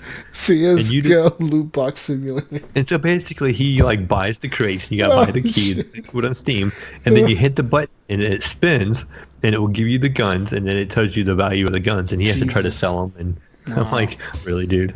Really? Dang, dude. That's funny. And he's on CSGO right now, so that forever old game. Yeah, it's just funny how people still. I mean, CSGO's a good game, but it's just funny that people still play it religiously. I agree. What were you saying, Native, about a show? Oh, on Netflix they did like a JFK show. It had James or Franco in it or whatever. Well, that was Hulu, dude. Or Hulu, yeah. I think that'd be kind of a cool game to give you different options to change the, I don't know, like the future or whatever.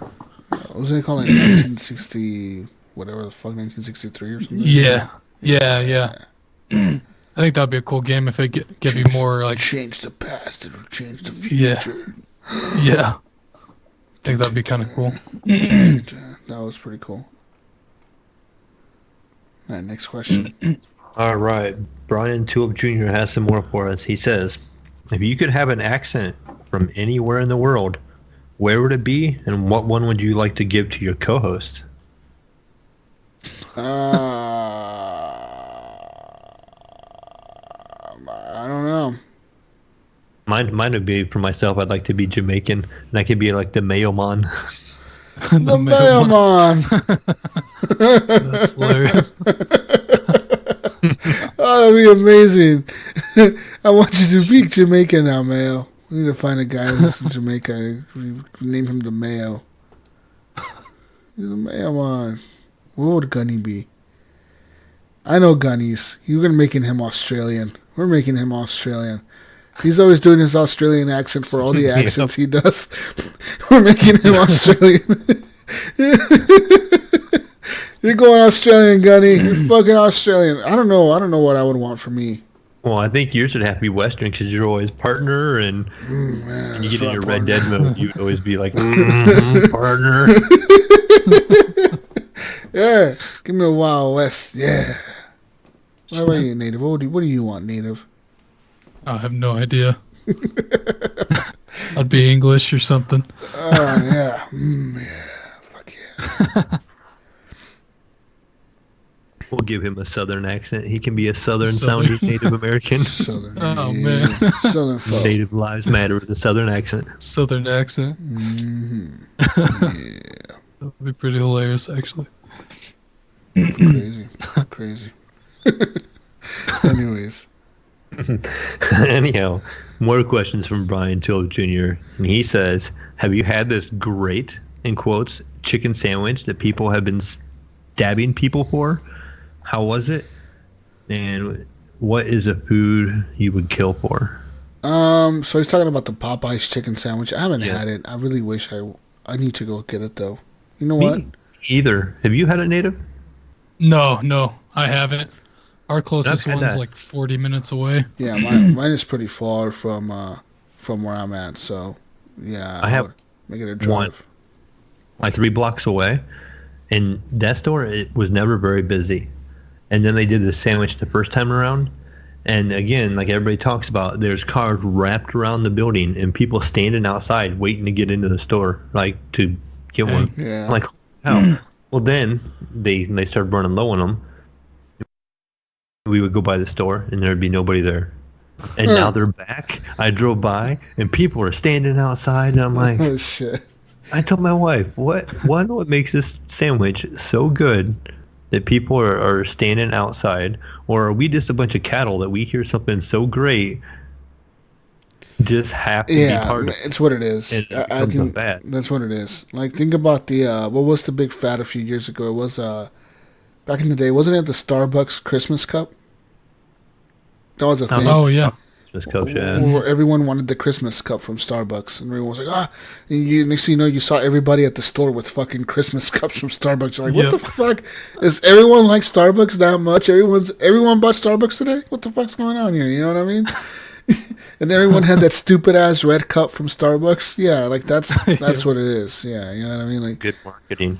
And no, you need to know the marketing they did recently. So this weekend, I think it's this weekend going on right now until Sunday, until tomorrow.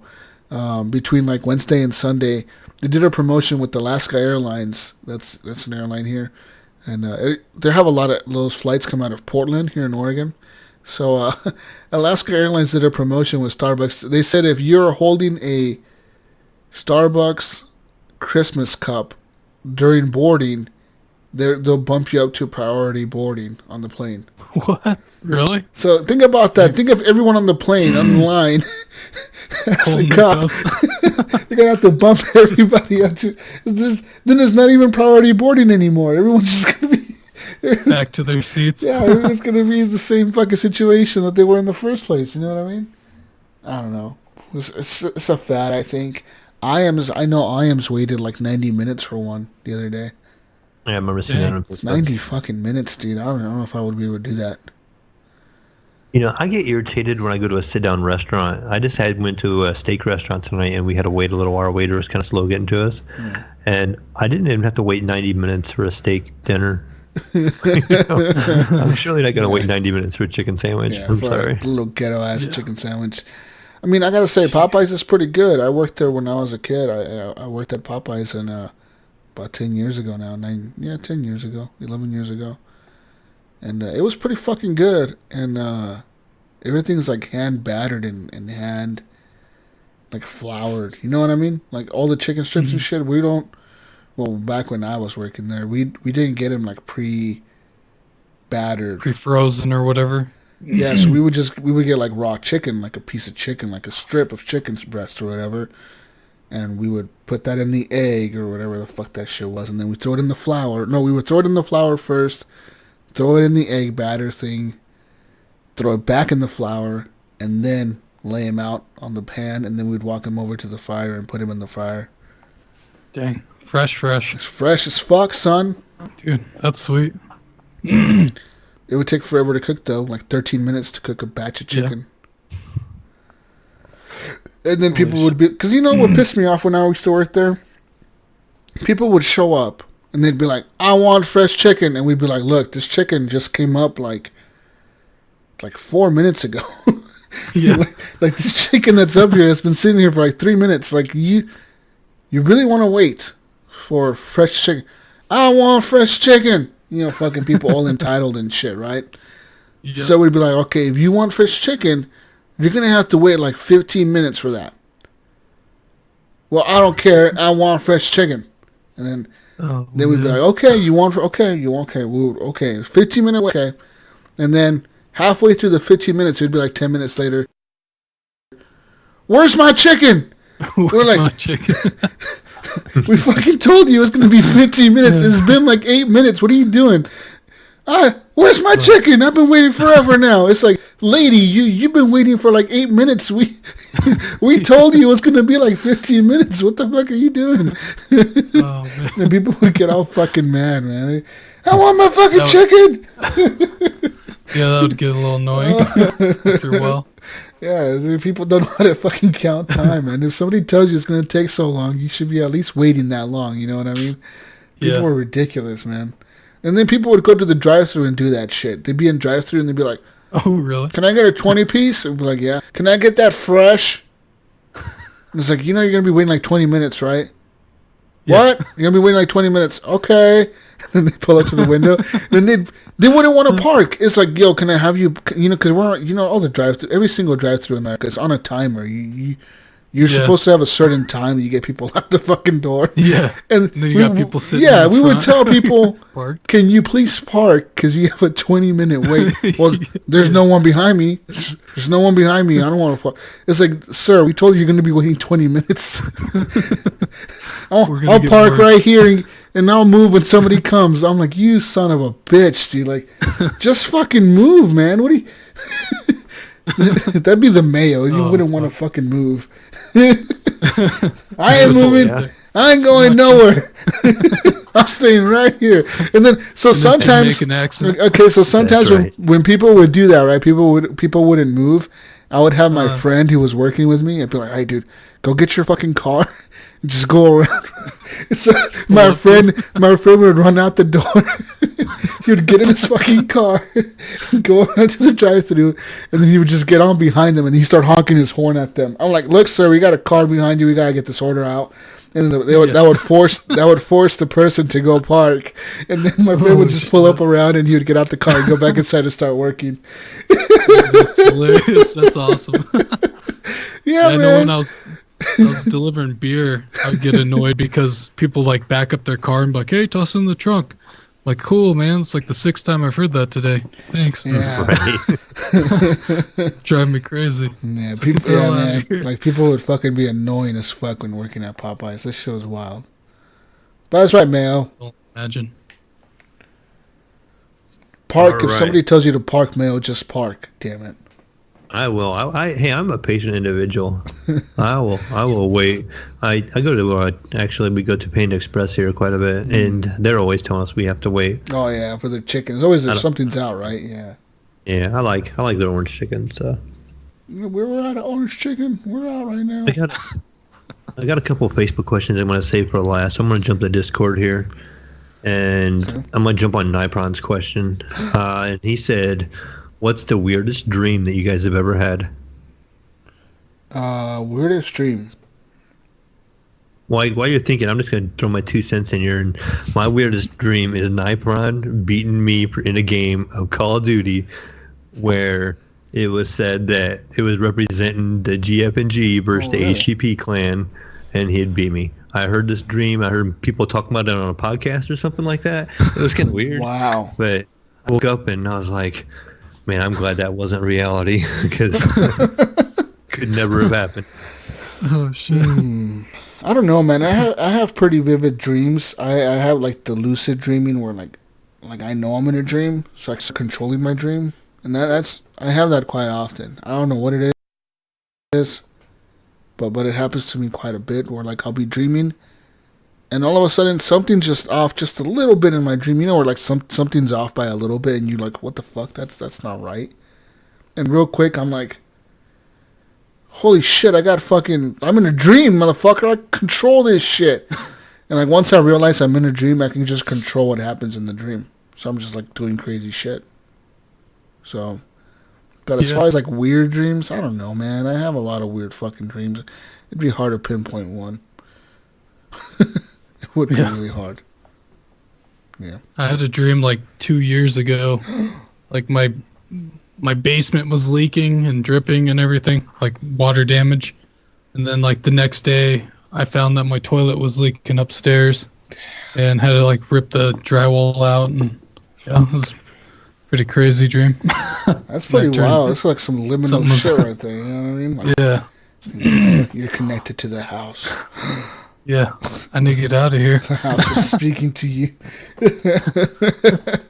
Yeah, it's like, dang, man. So now every time I dream something crazy, I'm like, please, hopefully nothing happens. Yeah. It's pretty scary. We have another Discord question from Big McLarge Huge. Ooh. And he wants to know, why is Mayo so sexy? Oh, damn.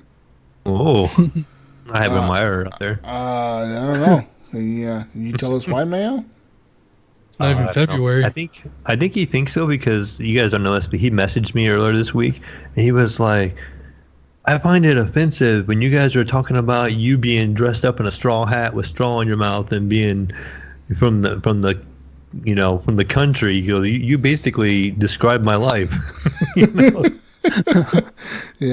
Yeah. Sorry. Yeah. Well, that's the life there, partner. I mean, I don't know. It's a good life. It's a decent life. It's an honest living. You know what I'm saying? Honestly, for sure. No shame in that. Mm-hmm. Yeah. That's really how the Mayo dresses. I'm just saying. You should see him right now. That's right. It's just a pair of bibs with nothing on underneath tonight. It's out in the barn. Yeah. Right. Especially after playing Red Dead. Now he's really fucking picking now up all the lingo and shit. He knows exactly what Arthur Morgan's saying. Got my steel tips cowboy boots over here by my computer. Oh, have you gone to buy new cowboy boots in Red Dead? You gotta go buy. I haven't yet. Gotta buy new cowboy boots, brother. New cowboy boots. I did change my character setup, because they told you had to change your outfit because you could get too hot because the game started. The environment started thawing out, and they're like, you have to lose your coat, and so I went to the little thing, and you could shave and change your clothing, and so they had some ones that were automatic. I don't know if they were maybe because I'd pre-ordered, maybe they gave me some stuff, but I had quite a few options right off the rip. I probably had 10 different boots I could choose from and different stuff like that. Yeah. I ended up doing my own little custom one. So I recommend, Mayo, like when you get off the podcast or whenever you get a chance to play the game again, next time I'll go and equip one of those out, because you can save an outfit or two. I think it's 2 or 3 of them in your satchel on your horse. You can say equip to horse satchel. So anytime you're on your horse, you can just switch between outfits that are on your horse. You don't have to go all the way back to camp or whatever to switch, and start going to the snow area and get that white Arabian horse. That horse is the best fucking horse in the game. I mean, when I played it, I know that they've added a new horse to the game. They've actually added more than a new horse. They've added a few horses to the game for the PC version. But when I played it, that was the best free horse. And I think you could buy an Arabian horse in the original game when I played it, but they were I think $1,200 at the stables, which is a lot of fucking money if you can't tell. Mm-hmm. And it gets quite a bit to get that much money. And that's a lot of money to spend on a horse, I think, because that thing could fucking die and then you're fucked. You know what I mean? Yeah. Recently did one of the missions where they give you a horse. You had to return a horse to the stable and you sell it. And they're like, pick a horse. And I took the free one. It was like a thoroughbred that could run a little faster, Yeah. Yeah, I'll have to find out from you, get that white Arabian. Get that white Arabian, brother. I need to go. And can I do that right away? Can I? Yeah, you can just do it right now. Just you just have to pretty much know that you're going to be going to the snowy area and have a winter outfit. And I would say take a few guns with you in case you run into a bear or some bandits or something on the way there. But you're going to be in the snow area. There's going to be nobody there. And then you're going to just wait, and then you see him. You don't see him right away. Sometimes you have to sit there and make a camp and go to sleep and wake up and go to sleep and wake up. But eventually that little fucker pops up, and you got one chance to catch him. And if you don't catch him, you have to stop the game right away and reload your save. Do right before that. Because you only get one chance, dude. Create a save point before I go do this. Yeah, pretty much. You get one chance to do this, man. So you got to create a save point in that camp that you can set up a camp up there. You could set up a tent or whatever to sleep in. So you do that, and you create a save point, and then you go out to this fucking horse. And then you just keep reloading that fucking save point till you get this fucking horse. And is it a pretty isolated area that I need to go to then, or will he spawn anywhere in that snow area? No, it's pretty isolated next to the lake. It's kind of like where you came from. When you know how you're riding the wagons down with Hosea and everybody, you go by that lake in that cutscene, so it's next to that lake there. It's up there, and there's in that area there could be a polar bear, or not a polar bear, but a fucking bear could be up there sometimes. So you got to be careful with that. And wolves, there could be some wolves up there, but there's also a moose up there, a big ass moose, but it's fucking Canadian. Anyways. You're going to get the horse is up there. He's up there, and he's really white. He's all white. He has white hair. He's a badass looking horse because everything's white on it. And the mane and everything, the tail is white. So he looks really nice, and especially if you put I had that horse and I had a black saddle with gold trim. It looked fucking sick. So, yeah, I recommend that fucking horse. And he's fast as fuck. He's going to be way faster than your thoroughbred horse or whatever. Awesome. Yeah, so get him. Get him, Mayo. Get up there. I remember you talking about him before. Yeah. I'll be on it. Next time I log in, that's going to be my goal. I'm going to go find that area there. I'm going to do some Google searching and find out where I need to go. Spend a week in game time trying for this fucking horse. What's that? You're going to spend a week in game time trying to fucking find that horse. Trying to catch it. Just skipping fucking days, going back to sleep, waking up, going back to sleep, waking up, going back to sleep. Wake up, is the horse here? Oh shit, he's not here yet. Go back to sleep, Arthur. Go back to sleep. Oh shit. Yeah. Good times, good times. I will get it done. All right, now we got a two last fun questions from our friend over at GFNG, Mr. Jonathan Hall. He says, y'all know GFNG loves you, right? The shit talking brings us together for life, a family. He says, good games the other night, but watch out for next weekend. Fuck you. You don't. Fuck you, you motherfucker. All that shit talking you did, and now you want to say you love us after you lost? So you think this is going to somehow make us not bring up the fact that you guys lost to us, got your asses destroyed by us yesterday? Didn't we also offer last week a shot at peace? Yeah, we did. We told them a week before. What did they do with that opportunity of peace? Didn't they laugh at us and say, oh, haha, we don't need any peace. We fuck you guys. Fuck your peace. Yeah. Yeah. They should have taken it. That's all I'm saying. You could have been friends. You guys didn't want it that way. Yeah. Fuck you. He said it also, and we mentioned this earlier, that he's going to Disneyland. He says, also, I'm at Disneyland for Jedi training and shit for the next 3 days. Which Disney princess or prince would you like me to score you the digits for? You know, we out there getting Disney princesses' phone numbers? Yeah, he wants to know if you want a Disney princess phone number or prince number. Give me what princesses would I want the phone numbers of? Give me Jasmine's phone number from Aladdin. Mm-hmm. And how about some motherfucking who the fuck else? I'm thinking. I don't know who else. I just want Jasmine's number is enough. She's enough. That's all I want. You better tell her I want an autograph from my friend Jesus, and you said you need to put your phone number next to the autograph. I want to see this, Jonathan. I want to see her phone number and an autograph from Jasmine to Jesus with love, and I want a big heart next to it. I want that now. It might be easier for him to get Jasmine's number, because you know who I think he's going to go after? Who? I think Jonathan's going after Aladdin, so he can get it on the Genie's website. So he can get Genie, and Genie can wish, a GF&G win. I was going to ask the Genie for a win.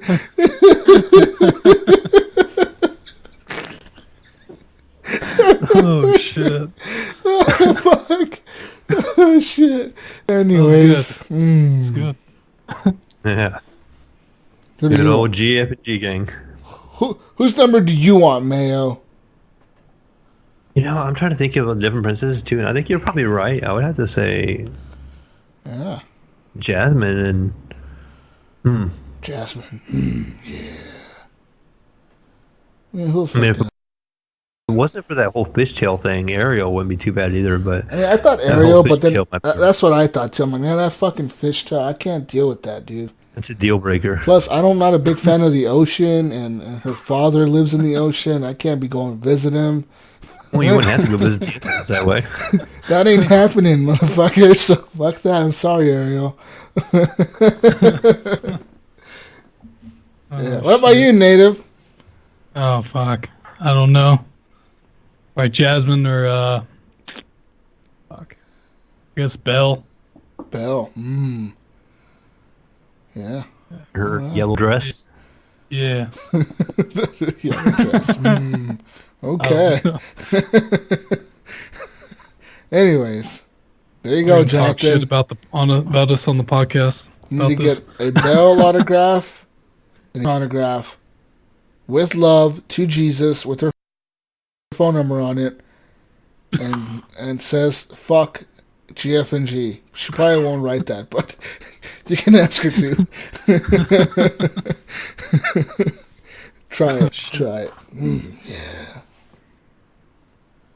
Well, that is it for community questions for us. Wait a minute. Speaking of like Disney, isn't that chick from the Star Wars movie? Isn't she like a Disney princess now? Because Disney owns Star Wars. That Rey technically. chick. Yeah, I guess. Give me her phone number too. Go ahead. Since you're gonna be in Jedi Training Academy, pretty sure she'll be around somewhere. Go get her phone number, Jonathan. Yeah, fuck yeah.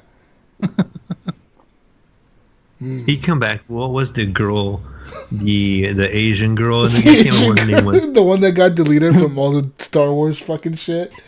Didn't you see that? The one like they had like a bunch of like shit of her, like a bunch of like gear and stuff at the Disney store of her, and like they just got rid of everything. Like she doesn't exist in the lore anymore. Really? Like, yeah, Holy dude. crap. People hated her I can't character. remember. know What that. was her name? What was that character Like name? Poe or something like Poe or yeah. I don't know. It's gonna drive me nuts now. Do I know? Character. Let me look it up right now.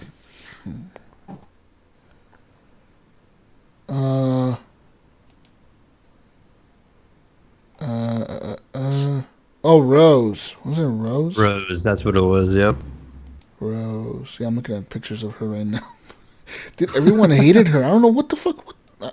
I guess because her story really didn't have like any payoff. You know what I mean? Like the whole movie, her story was just like she's hanging out with this Flynn dude, and they're doing things in the casino, and it was really like at the end there was like really no payoff for her story, and everyone thought she was going to be like a love interest for Flynn, but it didn't really happen that way. So I don't know what happened there. And her character pretty much got written off. Like, I don't even think she'll be in the next movie. Yeah, unfortunate. That sucks. I mean, at least she got to play a character in Star Wars. That's a cool thing. Yeah, I mean, how cool would that be to actually be able to tell your kids, like, Yeah. I was a character in that Star Wars movie? Even if I was like a stormtrooper, I'd be fucking excited. Yeah, I was that guy standing right over there. Look, I'm the guy. I'm the short one. The one in the back. I'm not Third stormtrooper. row back, the one wearing white. Yeah, the stormtrooper holding the gun sideways. Look at me over there. Yeah, that one. Yeah. Don't be gun sideways. Gangster style. Oh, shit. You know what I mean? That'd be cool as fuck. And there's people that actually have that. Like people that have credits in Star Wars. Like, who was in the last one? I think the dude from James Bond was in it. The dude who plays James Really? Bond. Yeah, Daniel Craig or whatever his name is. Yeah. Wasn't he in one of the Star Wars? He was like a stormtrooper, wasn't he? And that was like a big deal was that he was in the credits, but it was like, what the fuck was he? He was in the credits of the movie. Yeah, But what actually, did I he think do? you're right. I'm thinking, I think he just played a stormtrooper, like a random Yeah. fucking stormtrooper in the movie. dude, that's nuts. Yeah, like even famous actors like to have their names in the Star Wars credits. I would too. Shit, be sick. I remember Put it on your resume. Star Wars stuff. We had a Comic-Con here in Columbus, Ohio one time, and it's the only one I've ever been to because my wife and I are kind of fans of Doctor Who, and they had a couple people from Doctor Who here. But they also had the guy that his name is Ray Park. He played Darth Maul. Oh shit, yeah. And so we got to go to his Q&A, and we got little autographed Ray Park Darth Maul coins from him. He had given to us. But he was a really cool individual. He was pretty neat to talk to. But he's in other movies, and the funny thing about all his movies, he doesn't have speaking roles. So in Darth Maul, he has very minimal speaking role. And he also played Snake Eyes in G.I. Joe. And he was really? I think he was Toad in X-Men. Dang. And then there was like one other movie he was in. I can't remember what it was, but basically like kind of like a martial arts kind of fighter guy with very little speaking scenes. Huh. Yeah, I Like, looked it talking up. about- Oh, sorry. Go ahead. Interrupt you. Oh, he was in Star Wars Force Awakens. Daniel Craig was. Oh, okay. Yeah. Does it say what he Stormtrooper. was? Daniel Craig? Yeah, he was a stormtrooper. Jesus was correct. Yeah. Yeah, see, people do that show all the time. They want to be in Star Wars. I would too, shit. Put me as an Ewok in the background. I don't fucking care. Anyways. So that's all we have. Yeah. With that being said, Jesus, where can we find you? You can find me on Xbox Live, gamertag JesusWalksAlot. You can find me on Steam, JesusWalksAlot. On the PlayStation, I'll be playing Death Stranding this week. Gamertag the letter G, S-U-S, Walks-A-Lot. Capital G, capital W, capital A. Everything else is lowercase, no spaces. Just go ahead and add me. I've been thinking about changing my gamertag on PlayStation, guys, but I don't know what to change it to. I mean, I can't use Jesus. So what do I use? I don't know. Mr. Walks a Lot. That might work. Mr. Walks a That Lot. might work. I might have to do that, Mayo. I'll check if it's available. If it is, I'll change it. You know what? I'm going to go right now on the website and do it. Anyways, where can we find you, Mayo? You're going to find me pretty much everywhere as the Mayo 1. And you're going to find me on Discord as just the Space Mayo. The Space Mayo. That's right.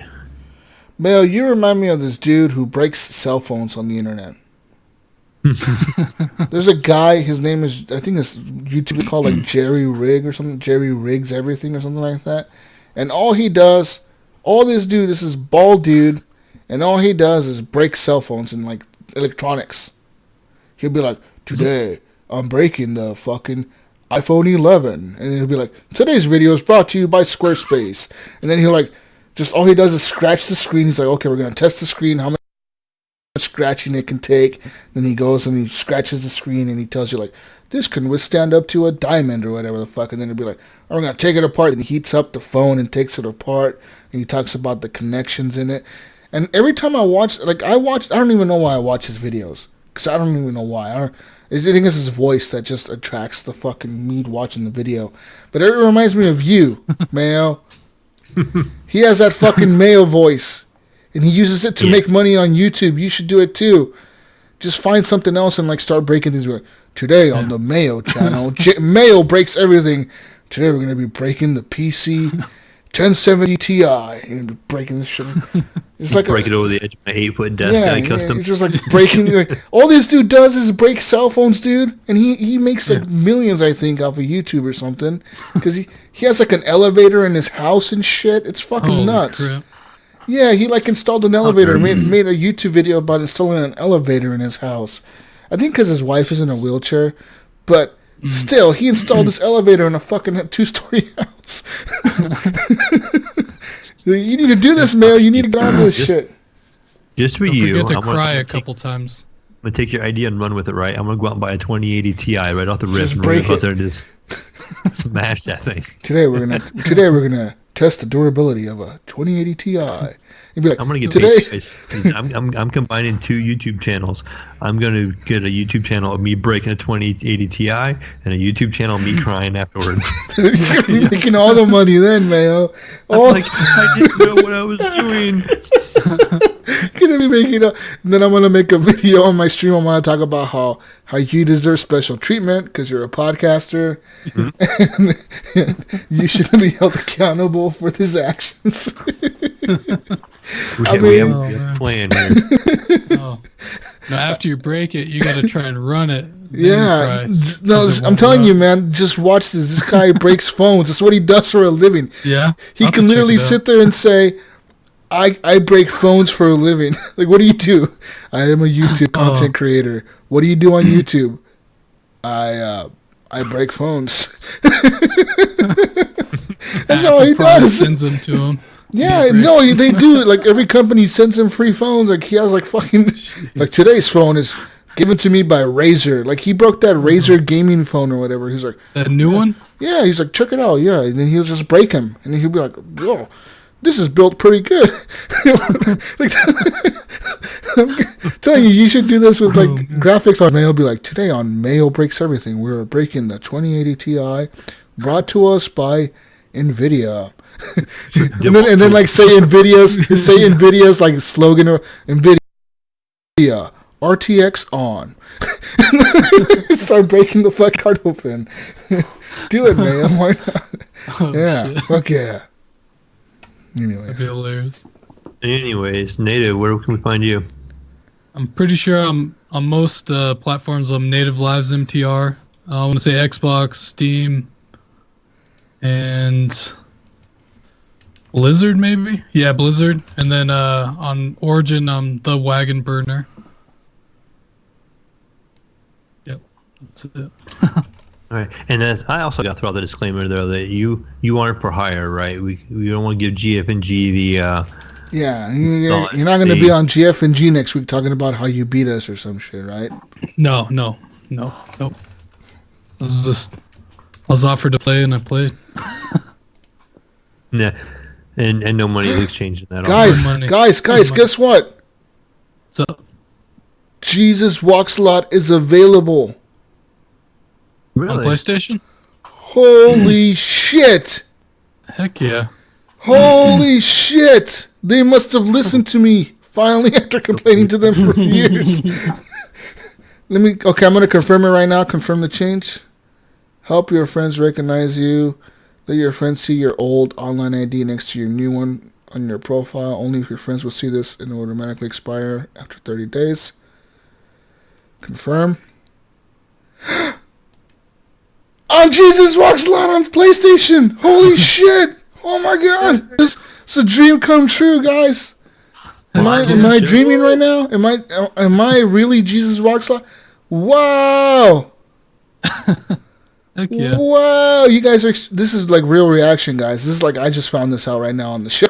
When I told you guys I was gonna go change my name. I tried Mr. Walksalot and it was taken, but JesusWalksAlot wasn't taken, Mayo.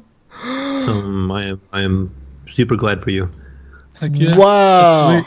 I can't believe it took him this long. They must have finally listened to me after all my complaining. What probably was they probably figured out that Microsoft listened to us, and since Microsoft listens to us, they probably were like, we better listen to these guys too. And then they heard you complaining, and they were like, guys, is this really the case? Can we not do JesusWalksAlot? And they were like, no, sir, we cannot do JesusWalksAlot. We find that offensive. And they're like, well, this guy Jesus says it's not offensive, and we need to add it.